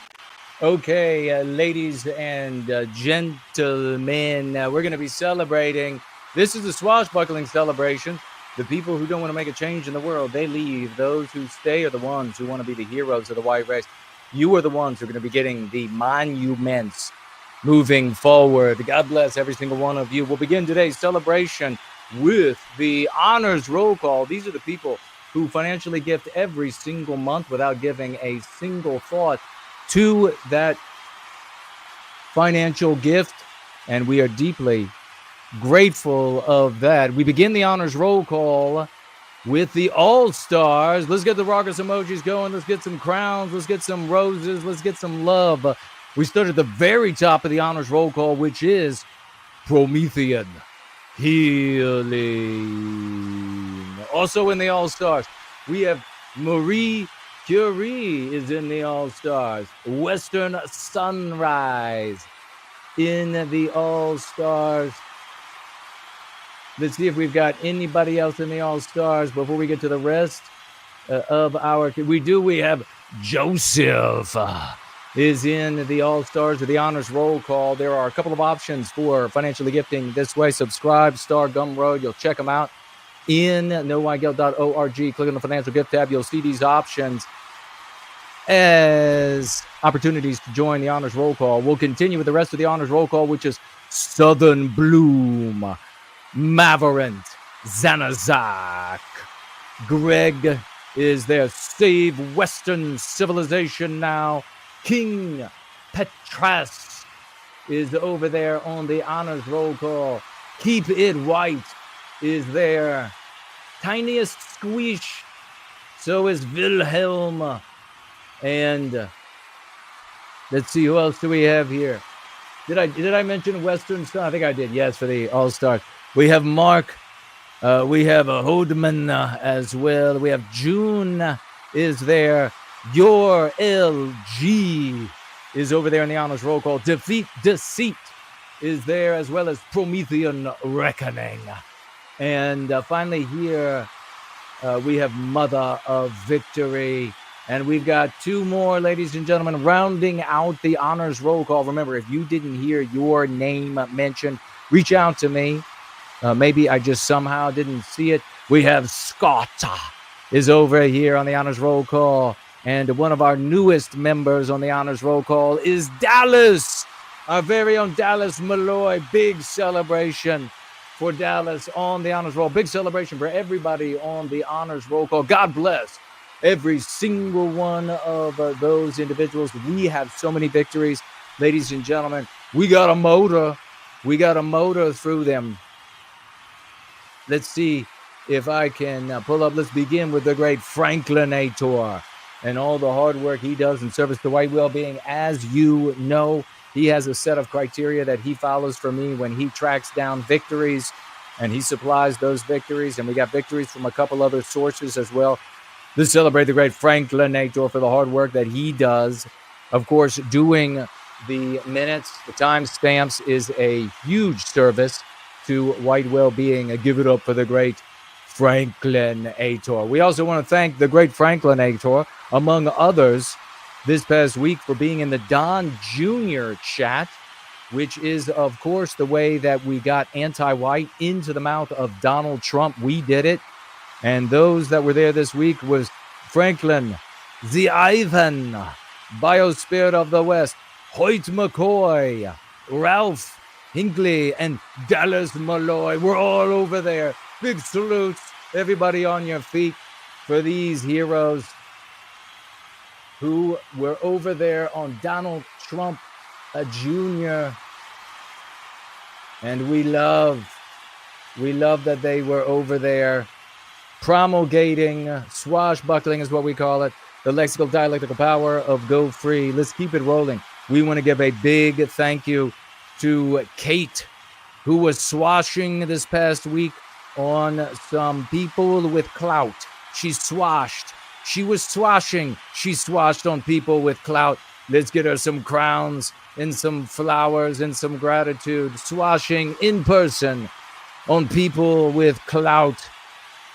the great Kate. She also supplied us with a ton of news items this past week for me to select from for you all. Big thank you to Kate for that. And finally, she does a weekly Twitter space with a former member of the community where Kate never fails to regularly use the lexicon repeatedly throughout the totality. Big salutes for Kate and her hard work swashing over there. We got to celebrate the Tree Godfather. The Tree Godfather doing many things, making clips galore of yours truly, adding little Easter eggs, little knickknacks throughout the videos. I love it. You'll love it. You love it. Check it out. Celebrate the Tree Godfather. He also does spaces. He does Twitter Space every single day at 2 p.m. Make sure that you don't miss those Twitter Spaces. I got to point out, and I want to celebrate that the Twitter Space I was able to listen in on, not today, but yesterday while I was working. Absolutely, mwah. It was beautiful. It was a filet mignon. Everybody there that was participating, make sure you head on over to the Tree Godfather Space. It's called the Shade Tree. Totally epic. The Shade Tree. I want to give a few salutes to Hans the Skipper, CKO, Julia, and Blue Flame all over there. I heard on that day while I was working. There were others I know making really smart points. I didn't get to hear everybody's smart points, but they all made some very smart points. Folks, when you get into an environment where everybody is using the lexicon, it flows like butter. It's like honey. In fact, you want a really good word? It's mellifluous. Mellifluous. I'm sure Ivan will put it in the live chat. Mellifluous. It smells. It flows beautifully, like ivory and gold. God bless him over there. We also want to give a big celebration to the Foundation for White Wellbeing.org. The foundation this past week spoke out against the anti-white attack on our brother Aarvoll, Eric, and RTTL that we saw this attack this past week. And they spoke out in a press release this past week, initiated by the great biospirit of the West. Give him some salutes. And the totality of this press release, superbly written by Jay Bishop. Give it up for West and Jay Bishop. Completely epic. Coming out, speaking as the foundation in a press release against these anti-white attacks on white people just wanting to live together. Let's make sure they hear your raucous emojis. Crowns, flowers, flags. Get them some of that pirate flag that's misnamed the pirate flag, and it's actually the swashbuckling flag, the House of Swash. Redemption rides from the House of Swash. We got to keep it rolling. We got a lot here to look at. There is Zarathustra, ladies and gentlemen. We celebrate. They don't know why. And that's because they can't hear the music of victory. We're rolling. Folks, I'm not going to have the time today, certainly not today, to read the entire poem, but I want you on your feet. You can screen cap. Let me put it up. Shrink me. This is The Blue Flame, a beautiful poem. You've got to read when you get a moment by The Blue Flame. It's 2 pages long. There's the other page. Make sure you screen capture. Celebrate this hero. Robustly swashing in various forms. Give it up for the hero. He's a poet. He didn't know it, but now we all know it. The Blue Flame. Let's keep going. Anglo-Saxon and WG reaching 8,000 people empowered on Daka's account with white erasure caused that. 8,000 people empowered by white erasure. Just keep the raucous emojis going because we've got so many victories this week. Folks, just keep them going for these swashbuckling generals and commanders and champions. There he is again, Anglo-Saxon NWG. Who else is sick of white erasure of our norms? Receiving 215 people giving it likes. And this under a Benny Johnson video. His audience being exposed. Let's keep it going. Anglo is the dominator. He says, we are sick of the white erasure. Working on 5,000 human beings over on Michael O'Keefe's platform. Where's it coming from? It's not coming from that white well-being community. I saw it on Michael O'Keefe. It's coming from the House of Swash, bitch. 200 likes, retweets. Let's keep it going. 33,000 people were empowered by Anglo-Saxon NWG on this one comment. Diversity was always an anti-white concept. Where did those 33,000 people encounter this? Over under Ricardo Duchesne's account. And we can also throw in some applause and salutes for Ricardo Duchesne fighting against anti-whiteism. If he's not listening today, somebody let him know that we celebrated him and his work where it is white positive. Let's keep it going. Anglo-Saxon NWG. Who else is sick and tired of anti-whiteism? Almost 600 people being exposed to the concepts and dialectics, the way you're supposed to see things in the quarterings audience. Jeremy Hambley's audience being empowered. Keep it going for the great Anglo-Saxon NWG. We have the great Cindy Bin, swashbuckling general. She comes in here under a Flecka video. She writes, that's because anti-whiteism is the social morality. 1,000 human beings, 1,000 people in his audience gave a like to that. Look at all of these responses below. Let's make anti-whiteism a social amorality. Make it immorality. Well done, Cindy Ben. Give the lady some flowers. Guys out there, make sure she has some flowers. Connor, always knocking it out of the park. This time, it's an anti-white that he was responding to. Now, it's not many of views yet, but I wanted to share it because this anti-white pig, after Connor made a great post, one of Western kind, this anti-white pig said, oh, you dropped something, and then Connor, without missing a beat, hit him back with this. I love it. Well done, champion. Here he is, 10,000 plus people empowered by what he writes here, over 300 likes. This is a Connor, one of Western Kind's response under DHS, no Western civilization without Western kind. Just think about that. Working on 11,000 people reading that. America is the creation of white people that even many non-whites enjoy. America resides within Western kind. As America gets white erased, it's no longer America. It's no longer Western. Protect the homeland. Defend white well-being.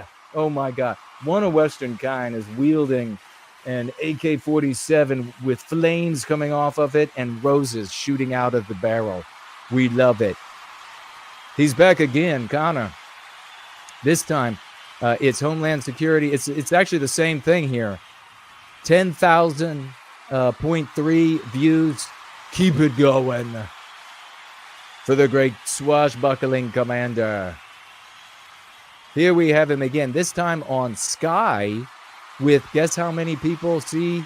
40,000 people empowered by his efforts this past week. Show each of these people a lot of love and gratitude.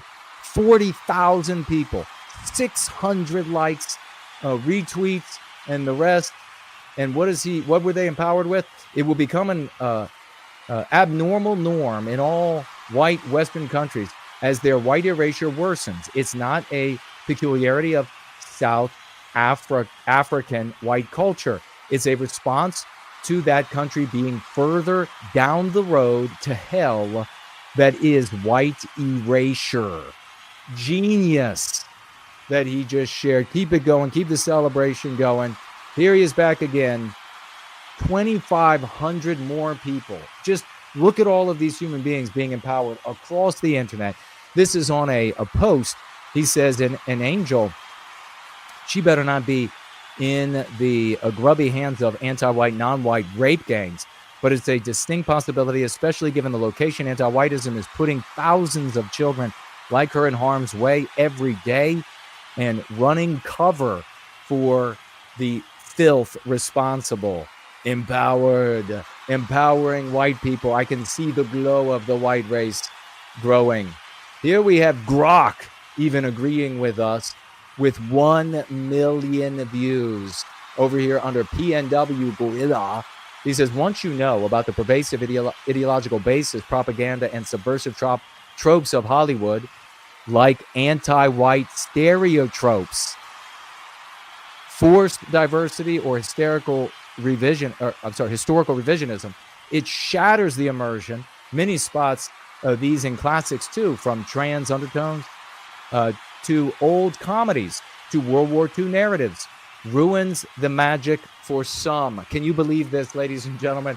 We're actually celebrating the AI Grok for saying what No White Guilt has been telling you for 3+ decades. God bless it. God bless the work. Hans the Skipper. Over here empowering 7,000 white people on the Steve Laws account. We are everywhere, ladies and gentlemen, empowering the white race. He writes, most anti-white arguments reduced to retributive justice against Western kind. I just said that today. For grievances they were not personally responsible for. Give it up for the genius, general swashbuckler, Hans the Skipper. Imagine all of these white people being empowered. Millions and millions every year. They go back to their workplaces. They go back to their PTA groups. They go into their government circles. They go into their military offices and their battalions and their regiments. They go into the police departments. Ladies and gentlemen, we are everywhere, and we are empowering white people everywhere we operate. And celebrate these leaders. There's no other way to look at it. All of these deserve names on our monument. The great Ivan Aarvoll is here, sharing this beautiful. Only an anti-white is disturbed by this. 15,500 views, almost 1,000 likes. And this he posted on the platform of Delusional Takes. So working on 16,000 people in that community saw that if you object to this, it's not because you're black or because you're Jewish or it's because you're anti-white. Celebrate Ivan Zahab. He's back again, this time 17.3 thousand people saw this, hundreds of likes and retweets. And this is an Ivan post. He says, want to help us end anti-whiteism? Here are the best resources for white well-being. Folks, this is an Ivan standalone post. We are getting to the point where our swashbucklers, their standalone posts, are pulling in tons of views. Give it up for the great Ivan. Zihagabur. Jay Bishop here. Our vision statement, 18.4 thousand people saw this post. And this was in conjunction with the great biospirit of the West. And we'll see some more of those in just a second. And you've got the vision statement here, a standalone post with working on 20,000 views. Keep the salutes and swashbuckling going. Janitor of white noir, ladies and gentlemen, rolling up here with almost 2,500 people. And this is on the audience of Hermes. 2,500 people that Janitor of White Noir empowered with this epic meme. The problem is that STEP makes America more white and more Western. Anti-whites prefer a working society to one that's not, but they'll take an apocalyptic hellscape as long as there are fewer white people. Give it up for Janitor of White Noir. Julia here, 15.3 thousand people in the I Am Yes, You Are No audience, empowered. Almost 700 likes from those people. Biological white erasure is evil. Biological white erasure is evil. And the children have very high rates of identity issues. Little luck finding tissue donors to give it up for Julia as we continue to move through over a million. I mean, we're reaching well over a million some weeks, every single week, in the hundreds of thousands of people being empowered. Julia back again, this time 8,500 people. Also in the I Am Yes You Are No audience, again, hundreds of likes and retweets. And she shares this epic meme right here. Permission to preserve their ethnic, cultural, and national identity granted to everybody, but denied to the white race. Go free, no white guilt.org. Always important to drive them back to the source whenever it works and fits, ladies and gentlemen. Let's keep it going. Nocturnia showing up this week with a victory over 2,000 human beings on this post by hers. 82 likes, being empowered. Anti-whiteism ruins lives. No white guilt. Dodowachi. Give it up to Nocturnia. Look at how many females we have that rock it out of the park as well. This is the community that changes lives. Homeless Bear. The great Homeless Bear swashing, working on 6,000 people being empowered just this week. American Conservative Coalition. It is 6,000 people of their audience that get to see this epic meme and him writing, it was always about white erasure. Genius level. Spitting facts, ladies and gentlemen. Skibbity. Give it up for Homeless Bear. He's back again with 4,600 more people to tally up on his victories this week. Every week, these swashbucklers tally the human beings that they empower. How many are you empowering? Hundreds of likes with this totally epic, beautiful meme. He says, I want to put an end to all forms of white erasure in every Western country. To restore Britain, we have to end anti-whiteism. Let's work together and make it happen. Damn right, brother. Beautiful. Let's keep it rolling. Princess Noodles, which is the female wife of Ivan the Horrible, even got into the mix this week with 4,720 human beings being empowered. Quote, feminism is a subset of anti-whiteism designed to destroy the nuclear family and prevent us from having white babies. It's degrading to men, it creates dysfunctional environments for children, and it's not even good for women because we're more miserable than ever before. Look at this beautiful meme. You gotta love the white women with the babies. Give it up for the great Princess Noodles post, bringing in that many views, ladies and gentlemen. Southern Bloom is off and running again this month. Good morning, everybody. A big happy start to White Celebration Month. Southern Bloom does this. God bless this swashbuckling champion. I love it. The horse she rides on is perfumed. She says, good morning, everybody. A big happy start to White Celebration Month. As per tradition, we will be honoring one Westman each day who has made a significant contribution to the world. Ladies and gentlemen, let's really make sure she hears. She's doing this all month. Show the love. What epic swashing she's going to reach. People love retweeting these. Make sure you're retweeting the good and hard work that Southern Bloom is engaged in with swashbuckling. Here we have the Blue Flame. 15.2 thousand people, ladies and gentlemen, seeing this standalone post, being empowered, white people being empowered. If you understand the trick of pretextual moralizing by anti-whites, it will not matter what they come up with or who they pose as or who they are. You can detect it every time.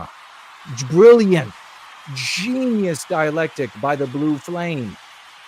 And if they expose themselves with a threat of violence, that's all the more confirmation. And he shares some back and forth, empowering our brothers and sisters. Give it up for the Blue Flame. TM is getting in on the victories this week.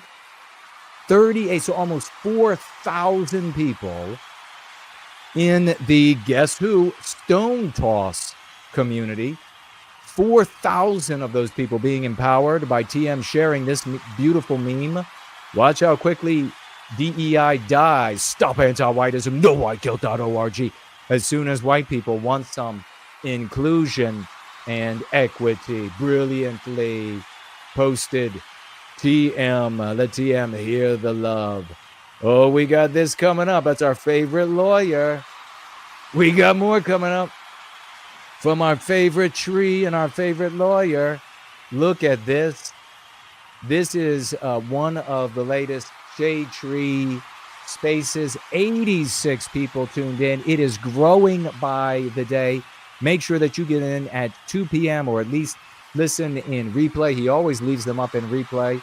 Sometimes they're this long. Sometimes they're shorter. Make your voice heard over there on the Shade Tree. Give it up for the Tree Godfather holding these spaces. Way of the World this week. Even you remember Way of the World? 14,000 people empowered when this hero uses white erasure. People like Maloney will talk all day about illegal immigration, but a far bigger problem is legal immigration. She's not so keen on talking about that. Leaders like Maloney and Trump want white erasure done by the book. Give it up for Way of the World. If he's not watching, maybe let him know that we celebrated his use of white erasure. Well done, Way of the World. And here we have the great biospirit of the West swashing over on someone called Fishy. How many of Fishy's audience? 5,300 people saw this epic, totally epic meme. Lord, please give us the Donald Trump that exists in the delusional mind of the anti-white leftist. Amen. Amen. NoWhiteGuilt.org. Beautiful little frog there with the England looking gorgeous beside him. Give it up for the West, the biospirit of the West. Show him love for his swashing. He's back again, this time 3,347 lives changed for the better in the James Kirkpatrick audience. We are everywhere, ladies and gentlemen. That's why it comes from everywhere. The damage done as the audience takes a breather. This happens sometimes. The damage done by generational anti-white psychological propaganda is extreme. American government, white people, genius level articulation of the dialectic. Give it up for the leader of the OT, biospirit of the West. Get him some flags. He deserves some of our swashbuckling flags. He's back again with a very handsome devil on a meme here. Swashing in 2,000 plus human beings empowered. In whose audience? The great Ricardo Duchesne's audience. Hundreds of likes and retweets. The great biospirit writes here, 100% anti-whites are eternally ungrateful. Anti-whites blame you for slavery, but they won't thank you for electricity. I've seen some anti-whites really lose their marbles over that. Keep it going. And here it is, continuing with those who stepped up and swashed in defense of Aarvoll and the return to the land against the anti-whites at the ADL. Working on 4,500 people witnessing and reading this. Every race deserves space, even Western kind. There's the post. Imbibe it, copy the screen, give it up for the biospirit of the West. Skibbity, he's got some deep riz, ladies and gentlemen. If anybody does, it's the West, the biospirit of the West. Here with 5,540 more people that he empowered just this week. And this time under Vince Langman's audience. In his audience, 5,540 people empowered with the epic meme and the words, anti-whiteism is always unattractive. Anti-whiteism is caused by jealousy and envy. Oh, we're talking about that. NoWhiteGuilt.org. Gotta love the West, the biospirit of the West. Here is the the counter statement, the biospirit press release that he posted, ladies and gentlemen. You'll have to screen capture it. We're going to just do this. How many people got empowered? How many by this one alone? 35,000 people saw this. Likes and retweets. Give it up for the biospirit of the past. We've done it, people. There's a definite anti-white feeling in the country that can't be allowed. We did that. That's why that appeared on the screen. And never forget this. Everything we do is replicable and scalable. There's nothing like it in the world. We are the originators. We are the ones who are changing the world. White positivity on display. We've got 2 videos with our favorite lawyer, Andrew Branca, and the Tree Godfather. The Tree Godfather, he's a member. The founders didn't envision non-European stock becoming the majority of the voting franchise either. That's absolutely true. Yes, you gotta love it. Celebrate the both of these heroes. He's like, that's absolutely true. Yes, normal, productive, successful people. Let's keep it going for the Tree Godfather and our favorite attorney-in-law, Andrew F. Branca. The Tree Godfather says we don't need net zero immigration. We need absolutely zero. You can't have Western civilization without Western kind. Keep the coverage up. Yeah, we need demigration. Yes. We need demigration. At the very least, we need to absolutely freeze not just illegal immigration, folks. Legal immigration is a huge problem in this country. There's so much more that Andrew says there that is so epic, but we're running short on time. We'll be right back.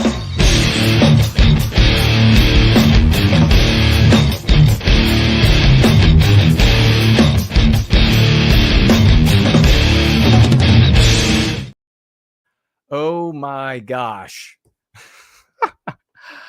We reached hundreds and hundreds of thousands of people this week with victories. Keep the celebration going because we're celebrating Anonymous with a $50 financial gift. The Anonymous is not always the same Anonymous, but there's an Anonymous. 50 white well-being dollars. Big salutes to that hero. Thank you so much. You know who you are. I've got to also pipe in to the dashboard on the back side here of Entropy, the Dude Bro Moment platform, to see what we have going on. And we do keep the celebration going. $50 from the Dude Bro Moment platform. It's like he sits on a throne on this platform. He sits on a big gilded throne.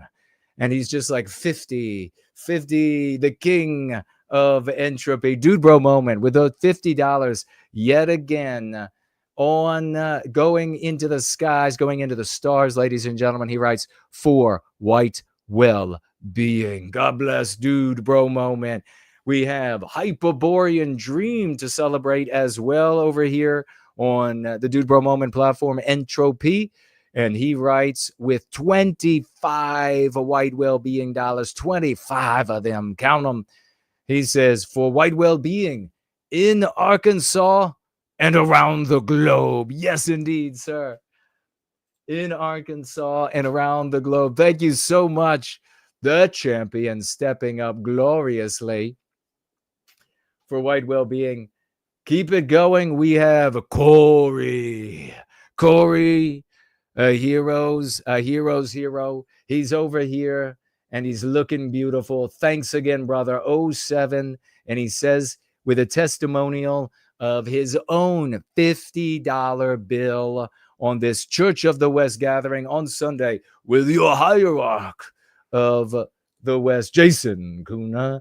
Keep it going, though. We've got $47. We might as well say $50 from Overby.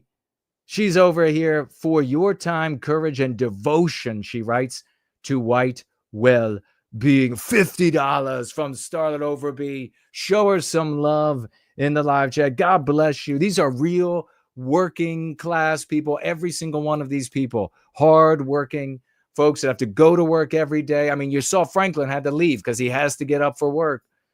Keep it going for one of our absolute favorites. Get him some musical notes, maybe some sheet music, because this man in so many ways is in service to white well-being. And today he is in service at this very moment with $100 testimonial. 100. It's so crisp.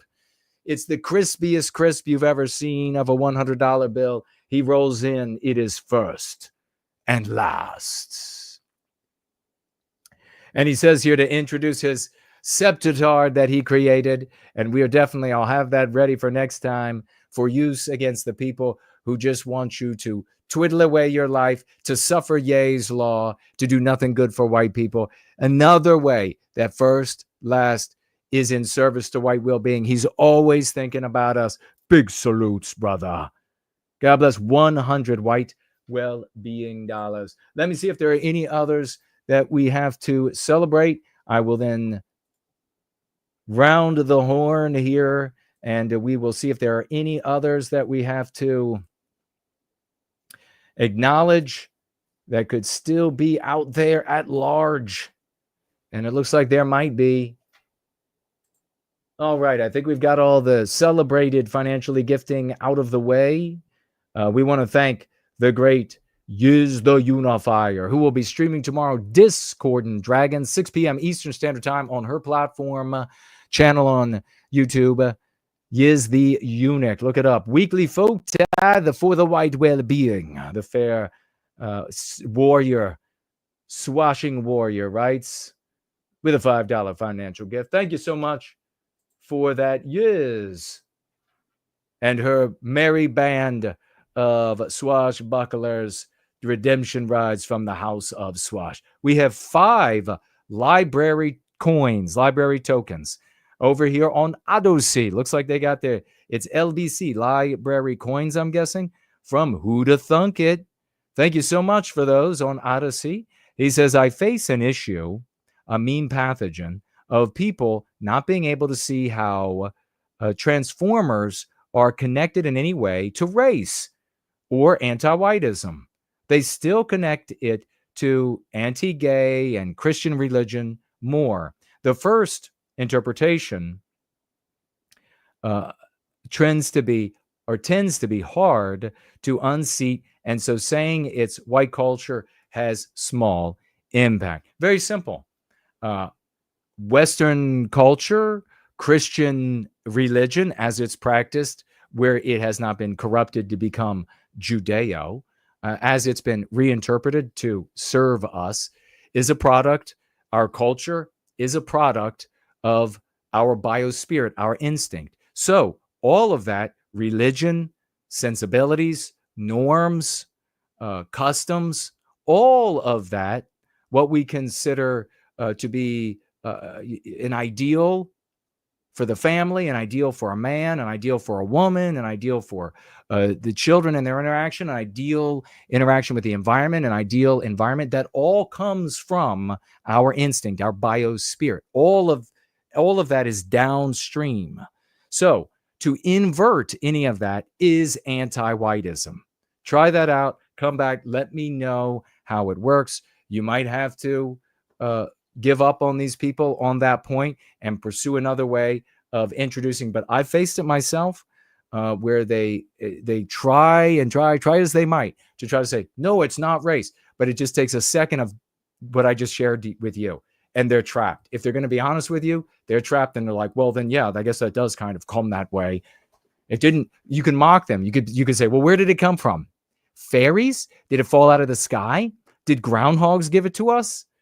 I mean, where did the notion come from?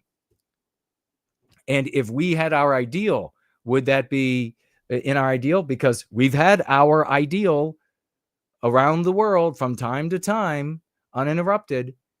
And did it reflect that? No. That makes it anti-white. Bottom line as well. Think about it the way that Jews or blacks or any other group of people morally, smartly, intelligently interpret any injury. There would never be a Jewish person that would say that an injury to Jewish people isn't anti-Semitic. They would never say that. They would be excommunicated, if you like. They would be ostracized if they were to say that. Same thing holds true for whites. So you could put that person on the hot seat and say, why are you the only unhealthy one? like Jewish people, if Jews are being victimized and a Jew comes along and says, well, that's anti-Semitic because it victimizes our people. Jews are going to say, well, if it's victimizing our people, then it's anti-Semitic. Blacks will do the exact same thing. Hispanics, the same thing. The only anomaly here is you. Why are you so screwed up? I've done that a bunch of times with whites, and it shuts them up fast. Thank you very much for that. We have, looks like an Eric says, this is amazing over here on X Zitter. And we got the great Dallas. Did I show Dallas over here before? She's over here. Good to see you, champion. Let's keep rolling here. I don't think I have any others on Entropy. Oh, I do, and it's worth celebrating. You got to break out some more raucous emojis, ladies and gentlemen. Couple more raucous emojis. We're not done yet with celebrating because we have Spawn Sandwich, our very own Earl of Sandwich. 25 white well-being dollars. Big salute.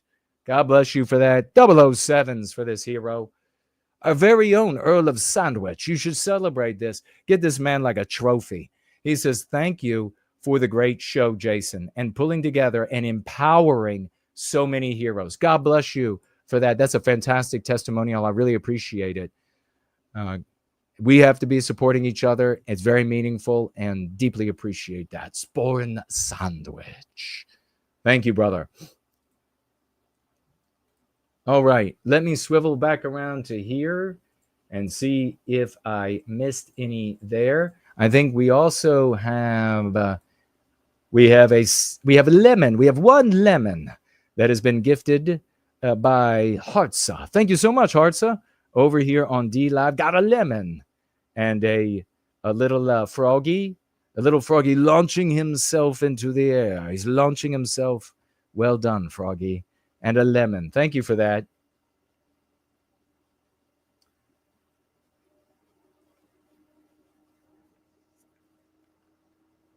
I think that was, there were 3 lemons by Hartza, but I think those are older lemons. But we definitely got one new lemon. Thank you so much, Hartza. I appreciate it. And I will thank you again for the 3 other lemons, even if I have thanked you before. This is over on D Live.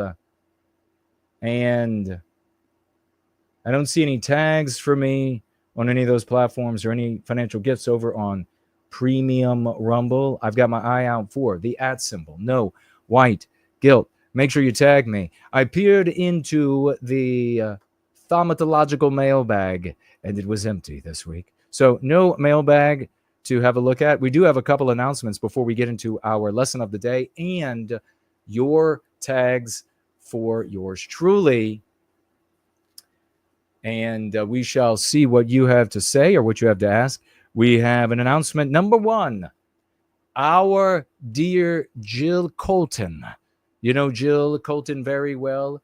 Super fun. We love having her on. We're going to be having her on again real soon. She gave birth in March of this year. Remember, she had wanted for so long, and we prayed and we sent positive energy to her and her family. She wanted a baby so badly. And so we prayed for her, and we are so happy to share that in March, she gave birth to an 11.1 pounds. Healthy baby. Healthy baby. Let's celebrate. Son of the West, I believe is what I read. Son of the West. Let's celebrate this new son of the West. Got to be a chubby baby. And so happy for that. Jill Colton and her family, blessings upon them and that new son of the West. We also want to, I mentioned it earlier, that Tree Godfather space yesterday, epic space that I was able to listen into some of it while I was working. Well done. Make sure you check it out. Become a part. And I see Davey says, congratulations. Floyd is here. The great Fornol is with us. Hyperborean Dreams saluting Jill. Thank you for that.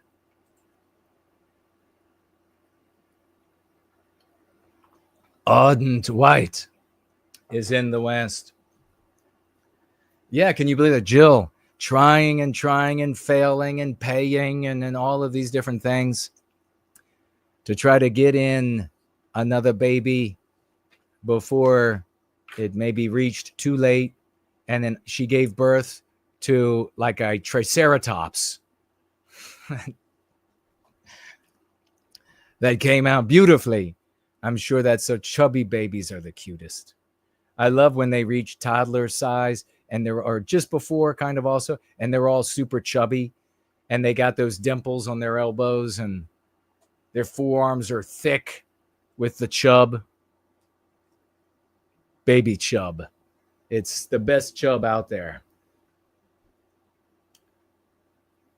All right. I got to ask, is there something really wrong with the stream? I'm being severely distracted by phone calls. And I've got to ask, is there something wrong? Can you hear me? Can you see me?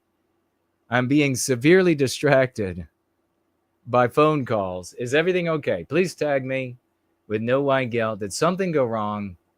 Henry says, what if for the transgender thing you said, quote, it castrates whites and further erases us with the next generation, close quote. I always thought that was the response, but what you said was facts. That's a great response.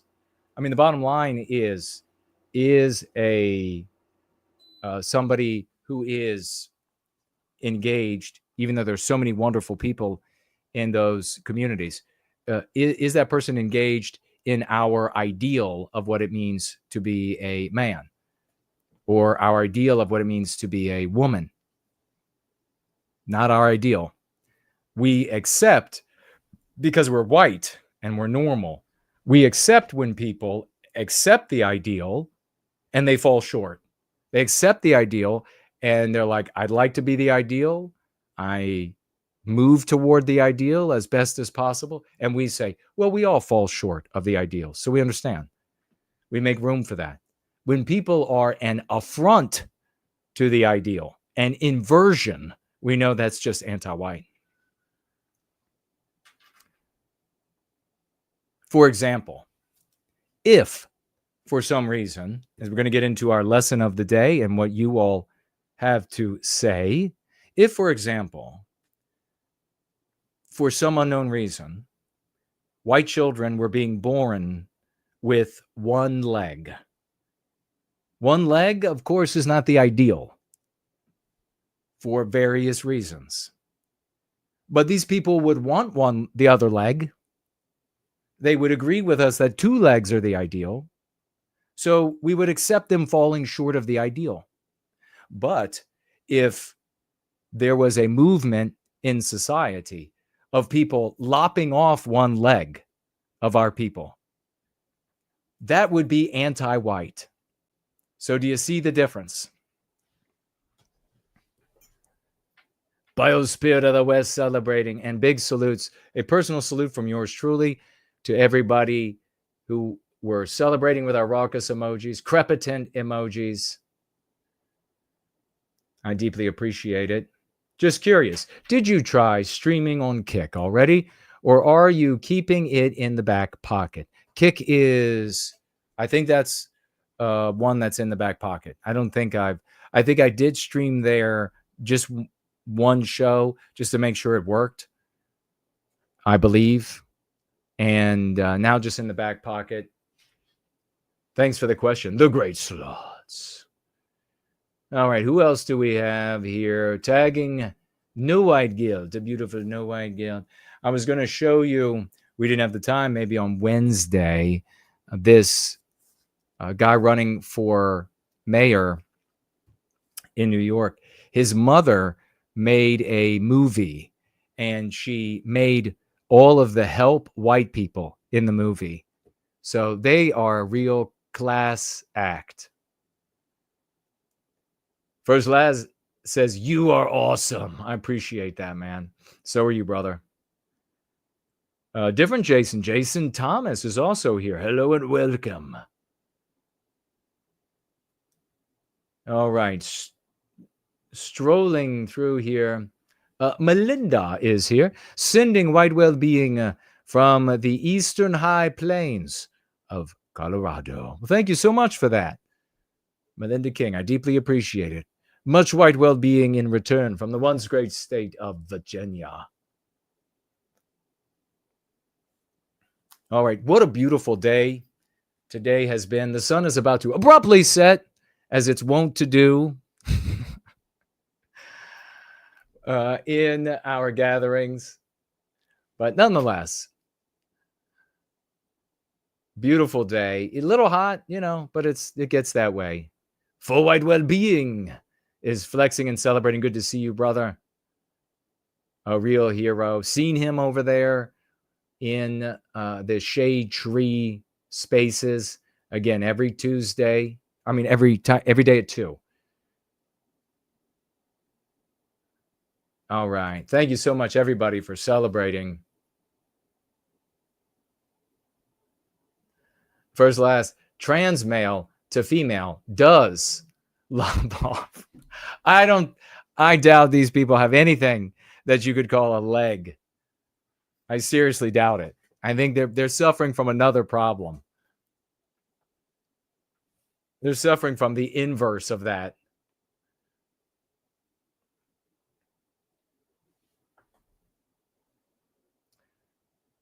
All right, Floyd saying he's definitely not recommending tits.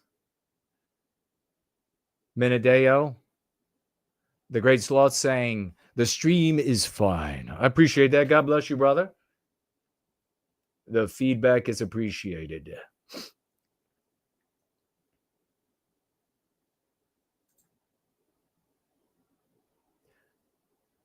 Oh, Sloth was saying he never catches when I flip from daytime to nighttime. There was a funny video years ago. It was a British comedy show, maybe. I don't know. But it was animals they gave voices to. And they would have them talk in silly ways.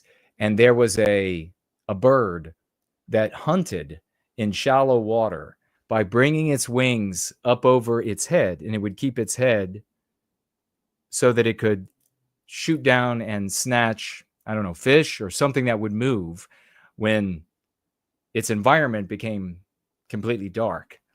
And it was standing beside some other bird, and they added this voice that said, "Hey, you want to play a bit of nighttime, daytime?" And then he bent over and he's like, "Nighttime, daytime, nighttime." It was one of those stupid, hilarious things. And there was another one from that video. Did anybody see that? There was another one from that video where it was, I don't know, prairie dog or a groundhog.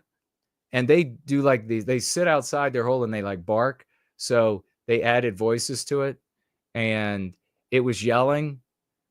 They made it like a yelling person and he was going, "Alan, Alan, Alan, Alan, Alan." And then finally, never responds, finally stops. And it really looks like the groundhog is thinking. And he goes, "Oh, that's not Alan. That's Pete. Pete. I don't know if anybody ever saw that. Read the AFD is backing off re-immigration. Hyperborean Dream says. Seriously? Wow. It's just not going to be done by way of voting at this point. It is the social morality or it's nothing. Let me see. Let me take a quick look at my face and see if I can see where my car assaulted me while I'm looking this direction. Yes, I can see. Wow, it is visible. Oh, well. Oh, well. I saw this video that presented this past week studies of I get questionnaires of women and they showed faces of men. And it was like a meta study of these studies. It's not good if you don't have a pretty face, guys. Yeah, there are a lot of guys that when you're growing up and they're like, "No, women want manliness.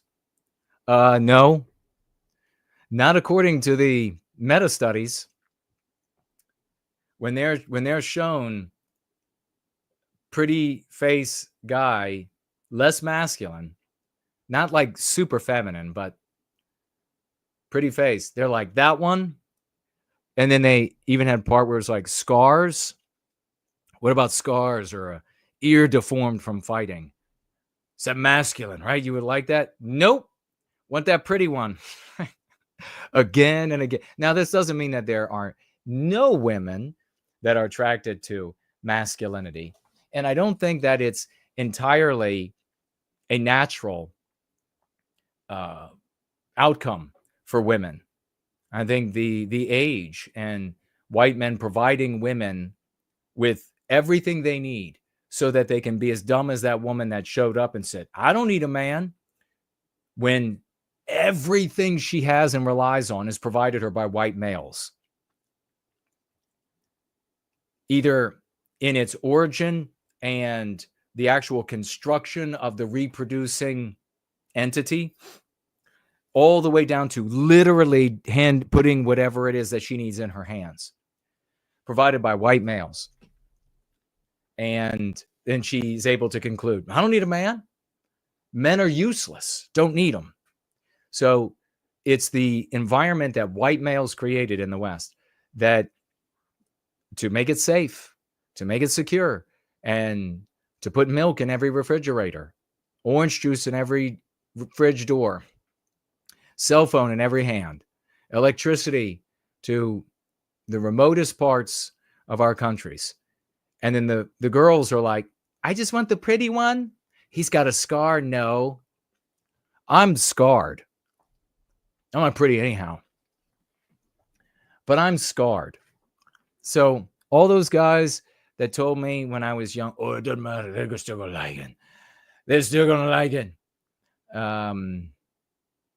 Maybe you were just wishful thinking. I'll give you that. You were wishful thinking, so I forgive you. We got our lesson of the day, your comments and questions, and we will listen to this as we dive in. Girl, you know I crossed the stars just to be wherever you are. But it's bigger than me and you. It's the dream we're holding on to. I see the stories in your eyes of a place where hearts don't hide. We deserve more than what we've got. A home where we're never lost. I don't wanna feel like a stranger, walking streets built by our fathers. Every heartbeat's getting louder. For you, for us, I'd give it all up. I'd die for you, girl, that's the truth. If it means our people pull through, I'd give my life, give my soul, so we never feel alone. We deserve the love we've grown, not to feel like strangers in our own home. Looking back at what we made, golden days that start to fade. But fire in me won't go. I'd give it all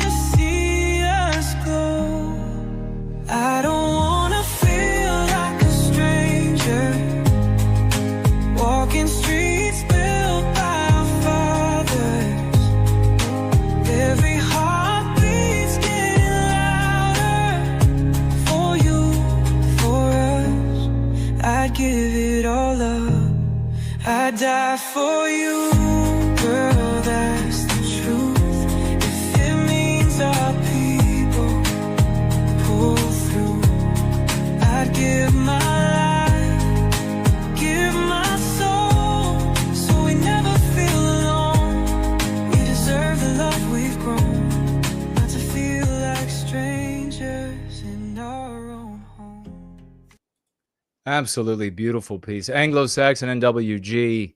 Ladies and gentlemen, big salutes. That one can bring a tear to the eye. That's where you got to stay busy doing other things when it's playing.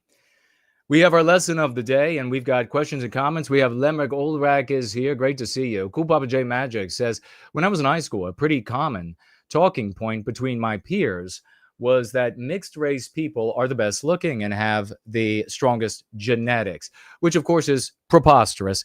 This was a meme pathogen that was really prevalent for a few years. It was pushed all over entertainment media, and people quite naturally began villainy signaling with it to tell their peers, hey, I'm good and moral, by way of the anti-white metric, moral metric measuring stick. And so you can promote me, you can like me, etc. You can support me, you can elevate me, whatever it is. And it really came in with some force. And they tried for a time to back it up with a phenomenon that we see in plants and less so in mammals, of something called hybrid vigor. And a first generation of a mix in plants, or certain plants, shows some, what appears to be initially, some extra strength, some extra resilience, but then it immediately dissipates the next generation. And that new genetic mixture has not been tested in nature. And of course, these arguments ended up falling flat before that reality. What you have when you have a particular animal that comes to you is a collection of instructions in the genetics that has demonstrated it can survive in various ways. So survival is far more complex and dynamic than something very superficial, like it can find food and water or something and a mate. There are many more elements to it. In fact, maybe even almost infinite, it would seem, as the investigation begins. So they dropped these arguments, and every now and again, you'll hear this hybrid vigor come up in social circles as a remnant of this meme pathogen from many years past. But the opinion one was, in my opinion, truly virulent and nasty, to say that white children are less attractive. When would you ever say to people who have that race of children that their children are less attractive? This was only ever said to white people. Nobody ever went to blacks and said, well, you know what? Black kids, they're pretty ugly. Unless you mix them with Asians, then they're kind of nice. No, nobody ever did that. But that became prominent in white circles, white people doing it to each other. That's the only time I ever heard was one time from a non-white person that mentioned that to me, because the female he was talking about was very brown Indian looking. She was half white, half Indian. He said to me that he was Indian. He was Hindi. And he said she was this completely beautiful woman. And I said, you know, the features that are showing through her that are more like my people's features are attractive to me. But I'm not going to be attracted to Indian women. And so I submit that you probably, you know, a lot of people find white women very attractive. So you have your normal attraction to Indian women because you're Indian. And then you have these additional white features. And so you're finding her very attractive. And we were friends. We were very, you know, friendly with each other. And he said, but mixed children are always the best looking. And I said, really? Do you just want white added to Indians?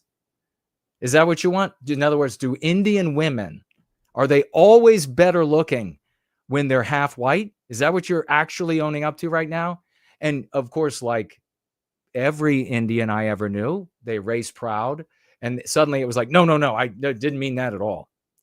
No. So I was like, surely you don't mean that my race gets better looking That white people, you're not trying to tell me that my race gets better looking when we reproduce ourselves out of existence. No, I'm not saying that at all either.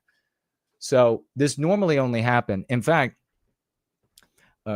Kate had a story that she shared in the past of a person with some power that actually said to her, and this person has white children, and actually villainy signaled to her that mixed race, and he's the age that would have been fully in vogue, that idiocy. So I'm glad it died. But when, aside from that time where I was with a friend and I could see he was just having an issue with these Indian girls with white feature, and he's like, damn, those are some hot ones over there. Gotcha. I understand. But having said that, when white people have done this, I've been rude back fast. And often, sometimes very, very, like, who the hell are you to say that white children are not attractive? Who the hell are you? We used to, oh, I'm not saying that. They always, oh, no, I'm not. I'm just saying that there are mixed race children of white are attractive. No, you just said that they were the most attractive. You just, so you want all white, you want the white race to cease to exist? Is that what you're trying to tell me? So I never took that lightly. Thank you for bringing it up, though. It'll be something that I will grind my teeth tonight as I'm falling to sleep. Ginning up the rage. But before we get to that point, we're going to mention the lesson of the day. What are the motivators? Make sure you tag me, folks.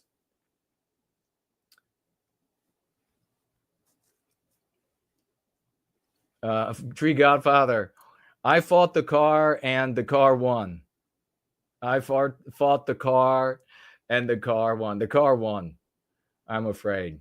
I just had to work under the dash. And that car's like, I'm going to make you pay for it. I'm going to make you pay bad. That's a good song, isn't it? I'm trying to remember the lyrics now. I fought the law and the law won. Good song. Trying to send a message to the youth. You can't win. You can't win. There was a guy, I'm not going to get into the details. There was a guy who made a video who was talking about murdering me. And nice guy. He made a video about murdering me. And it started off like real scary. And he had like this blood mask and knives, and he wasn't on the video. And he's like, and he's talking like this. It was crazy. Anyhow, it was this long rambling thing. Come to find out, as you get toward the end of this crazy video, that he is a felon. He's served many years in federal penitentiary. He's sharing that information. And at the very end, his like thinking, like he forgot why he made the video. Because by the end, he's like, never fight the police. They know everything. Like he suddenly like segued into a conversation with another felon in prison. And he's like, they've got people that will research 24 hours a day. They've got people who will do lookouts. They've got people. And it was just like, how did you get here? You totally forgot the beginning of the video when it was like, kill Jason, the no eye guilt guy. Anyhow, motivators for anti-whites. It is always at its core jealousy and envy. When you really appreciate that, you'll begin to see how easily people who are not good people become anti-white. People who are maybe genetically predisposed in all races, including ours. How they are predisposed. It's kind of like if Satanism or some other horrible thinking, some other evil of the age were afoot rather than anti-whiteism, it would be attracting the worst of all the races. And when you look at these groups of anti-whites, you see the worst of all the races. By the way, I got to show you a positive here. I purloined this because I had to share it. This is the first time I have, just the other day, saw an advertisement of a group, a family of white people that were happy. This is how sick our society is, but I had to show you all. Look at that. Can you believe it? I had to take it when I saw it. They won't miss it.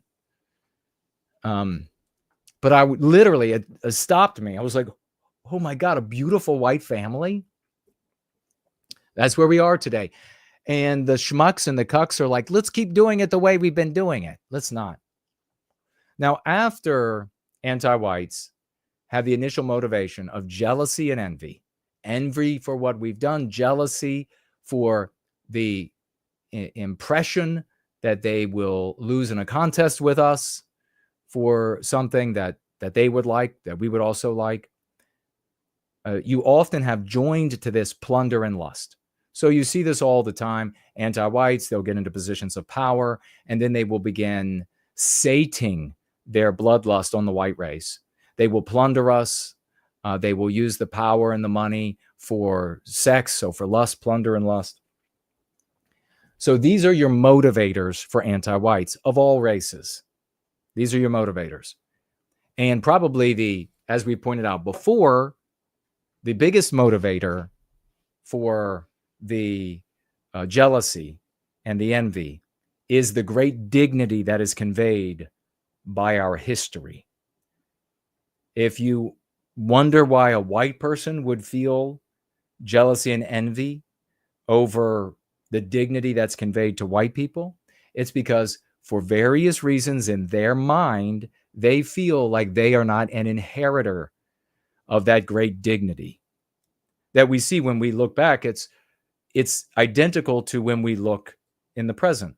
When you look in the present at Western civilization, even in its white erased state, we see a civilization, countries that everyone almost in the world wants to go to. They think is the absolute best on planet Earth. There's no big run to China, no big run to Japan, no big run to Brazil, no big run to Saudi Arabia.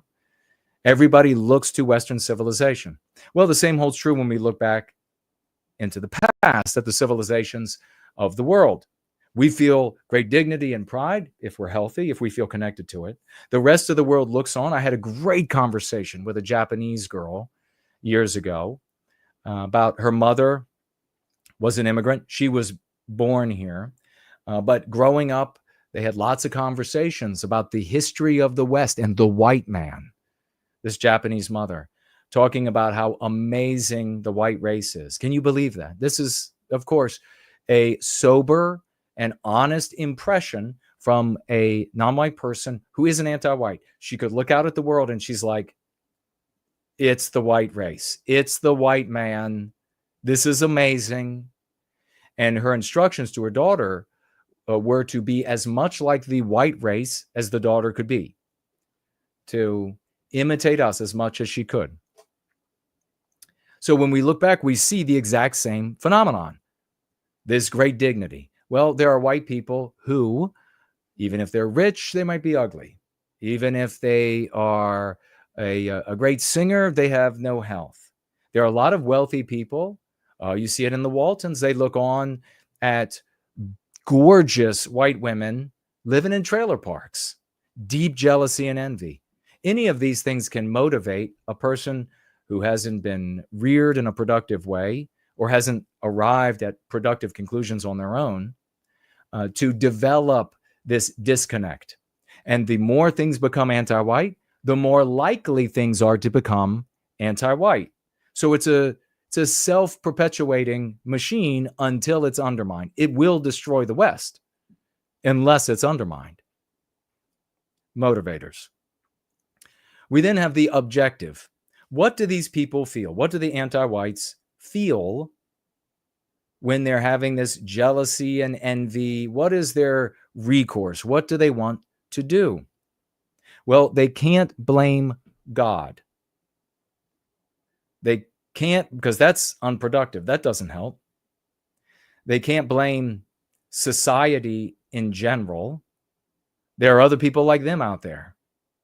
There are a lot of things that they can't blame. But there's one thing that they can blame, and they can have their revenge. And that's on the white race.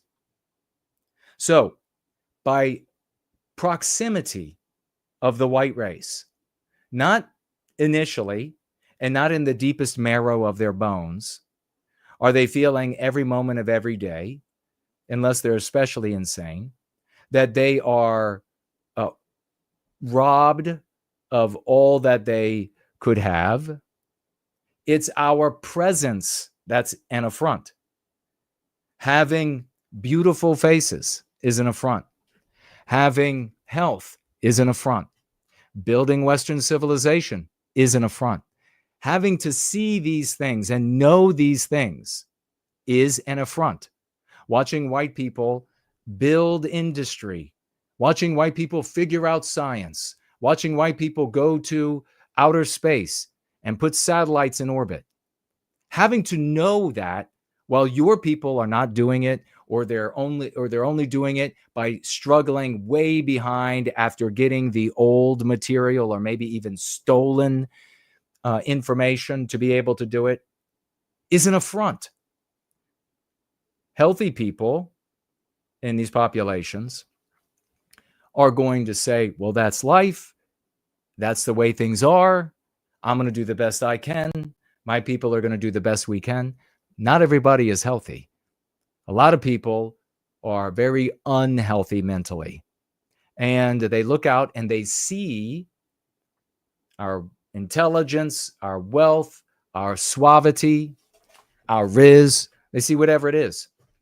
And they want to victimize us for it. Why? Because it inspires in them feelings of inferiority. That's one of the reasons why one of the cuck remedies was to constantly disavow everything that is ours. To just say it belongs to mankind. It was the work of mankind. The white race didn't go to the moon. Mankind went to the moon. The white race didn't develop these weapons that make the homeland safe. Mankind did it. The white race didn't build Western civilization. Mankind built Western civilization. And of course, now, since mankind uses man in the first part of the world, it's now humankind, even though man is in the middle of that word. So the white race, by way of cucks, which, and you can really see this in like a soccer mom, nursery room teacher, this is the kind of remedy that she would come up with. Make them feel better by saying that none of this is ours. It's all of ours. All of ours. We all did it. Don't feel that envy. Don't feel inferior because it's all of us. And then we were forced year after year to celebrate these accomplishments of different groups around the world as the most amazing things ever done by Indians, by blacks, by Asians. But when it came to us, it's mankind did it. This, of course, is a victimization of the white race, causes deep physical, mental, psychological wounds. Actual changes in the brain are physical injuries, physical changes in the brain. So they seek to victimize us for the feelings of inferiority they experience as a result of proximity to us. By doing so, they designate themselves victims.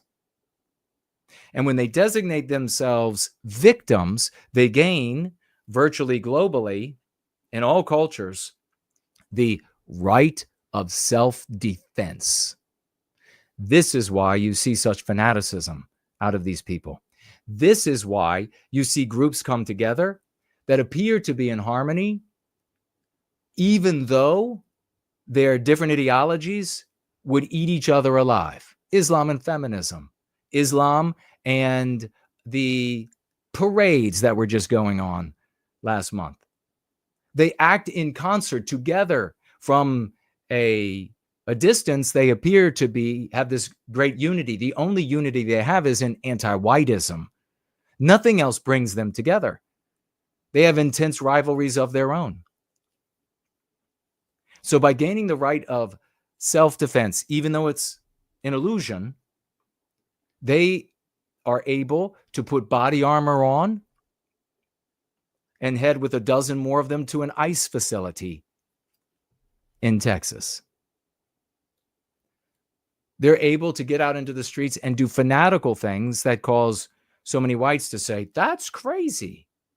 You would be able to do it too. If you would just recognize that our people are victimized, you'd be able to have that much passion, that much, even if necessary, fanaticism. So what are the consequences? And I want to hear your takes in our closing minutes, and tag me as No White Guilt. What are the consequences of the objective? The consequence is, as I mentioned at the very start of our gathering today, Church of the West, that their goals as differentiated from objective. Objective is the larger objective is the larger purpose that you're serving. Goals are on the road to getting there. So their goal is to dispossess, disinherit, and displace Western kind. Do you not see all of the anti-white victimization in that of Western kind? Dispossess, disinherit, displace. By the way, if the so-called intellectuals had any wits about them at all, which they don't, people like Renaud Camus, that Jared Taylor and American Renaissance and so many others will laud these people as these scintillating geniuses that we all must follow. Renaud Camus comes up with the how does he word it? The great replacement. If he had any sense whatsoever and didn't have his nose so high up the ass of another professor or a textbook so far up his own ass, he wouldn't have used replace. You know who wouldn't have echoed it in countless Rolling Stone magazines and Newsweeks and everything? Anti-whites would not have echoed if Renaud Camus had said, instead of great, maybe we just call it the displacement. You see, Renaud Camus did not say displacement because he's not smart enough. I don't care if he's an academic. He's not intelligent enough. Displacement has a very different ring than great replacement. If whites are being displaced, that's a identifiable group of people that something is being done with that's not good. But if they're being replaced, well, that speaks to the subconscious mind and all of the positive uses now of replace. Maybe Renaud Camus was anti-white from the start. Maybe he coined great replacement as a poison pill. Maybe he was just not intelligent enough. You know, you can be really educated and not be intelligent at all. Maybe this is just not his field. He should be citing me. Displace, negative, ugly. But now we have idiots all over the white sympathetic sphere will slander me to the end of time because we won't use great replacement. There ain't no replacing me, partner. There ain't no replacing for no. There ain't no replacing first last. There ain't no replacing these people. So they seek to dispossess, disinherit, and displace Western kind. Again, having the right understanding of what's happening gives us an opportunity to ask the right questions and therefore get to the right answers. How do they do this? By what means? The most aggressive means permissible by law and public opinion. Now, the really scary thing is that law and public opinion are both malleable. They can create public opinion out of whole cloth. They're still pulling against a lot of white people. And that's why any of the propaganda, the anti-white propaganda, continues. The law, of course, we just saw with Justice Alito pointing out, hey, they're just going to reinterpret this and go about, he didn't say with anti-whiteism, but that's exactly what it is. So maybe to more correctly say that they seek to dispossess, disinherit, and displace Western kind by the most aggressive means permissible and interpretable and manipulatable by law and public opinion. What will the public tolerate? Well, they tolerate more and more. Thanks to the schmucks and the cucks, the public tolerates Pastor Sparkles and women who are now empowered, raping little and teenage boys at like record numbers. Incrementally, we go further down the path of anti-whiteism.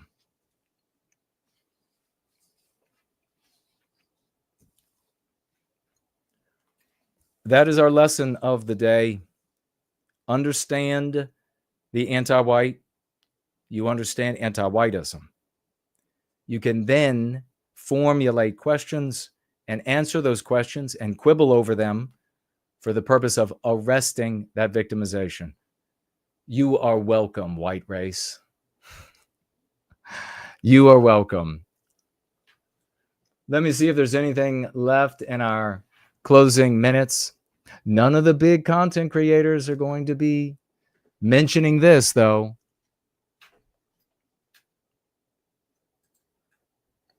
Now you know what to think of them. All right. Didn't miss anybody there or there. Tag me as No White Guilt if you have something left in the closing minutes. We have Eldritch over here on Entropy, Dude Bro Moment platform. $3 financial gift. Thank you for that. They need to learn you need vetted, exclusive, and invite-only communities. If doing public open meetings, use to vet or connect. Basic security involves discretion and discernment. Not everyone is loyal. Eldritch chucking in his 2 bits there. Appreciate it. Thank you so much. And thank you so much for the $3 over here on the Dude Bro Moment Entropy platform. Yeah, vetting can be challenging. Back in the day when there was no internet, everything was meetings, and it's difficult. It's very difficult to figure out who's legitimate and who isn't. If for no other reason, people can originally be legitimate and they can have problems and change. They can be pressed into service for and change. It's an ongoing challenge, and I sympathize with it. Thank you for that, brother. Who else do we have here? The Gnostic Truth is in the house. Good to see you.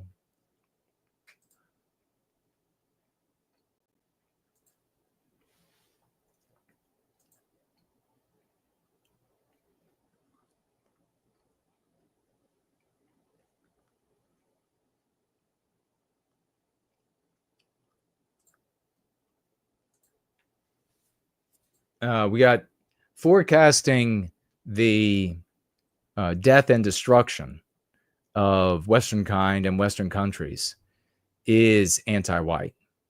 We need to be positive about the changes we can make right now, and we've demonstrated how quickly we can make these changes with this tiny community with nothing but headwind. Race is the most broad category anti-white Westmen can blame and hide their envy in without being too overboard to lose meaning, writes the great Sloss. Great point, brother. Spud says, do you think that is the case with most Jewish that people, I guess, that are anti-white? I say it now as eliminating what they saw as their main competitors, not jealousy. They see themselves as better. Now, make no mistake, it's jealousy. They look at the countries built by the West, and they feel deep envy and jealousy. Are there anti-white Jews I'm talking about? Are there anti-white Jews that have thought that they need to do X, Y, or Z to undermine the white population and thereby elevate or maybe simultaneously elevate themselves? Of course, there have been anti-white Jews like that. But make no mistake, they look on the world and they see the white race building gigantic, beautiful, powerful, genius empires. And they look at themselves and they say, wow, we wouldn't even have Israel if it weren't for the West enabling us to have it. If it weren't for white people constantly fighting for us and paying for us and everything. So make no mistake, it's deep envy and jealousy. That's why one of the first things, and this is a dead giveaway, one of the first things that anti-white Jews will say about others being what they would refer to as anti-Semitic is that, oh, they're jealous of us. That's on the nose. They are projecting, but they're actually feeling. Who would these Jewish performers that have millions and millions of fans and where would they make all of that money if it weren't for the white population? It wouldn't happen. It's always the people who claim to be full of love that are the most hostile and mean to whites. Exactly. They claim white identity is hate, so hating us equals love. That is at the kernel, the core of anti-whiteism. That's what I figured out when I was in junior high. That was so like explosive for me. As we're rolling into the final seconds here, is that, you know, as I stood there thinking about that in that emptying quad area, that if it was moral for non-white people to be elevated at all times, and immoral for white people to be elevated, then it meant that it was moral to undermine white people.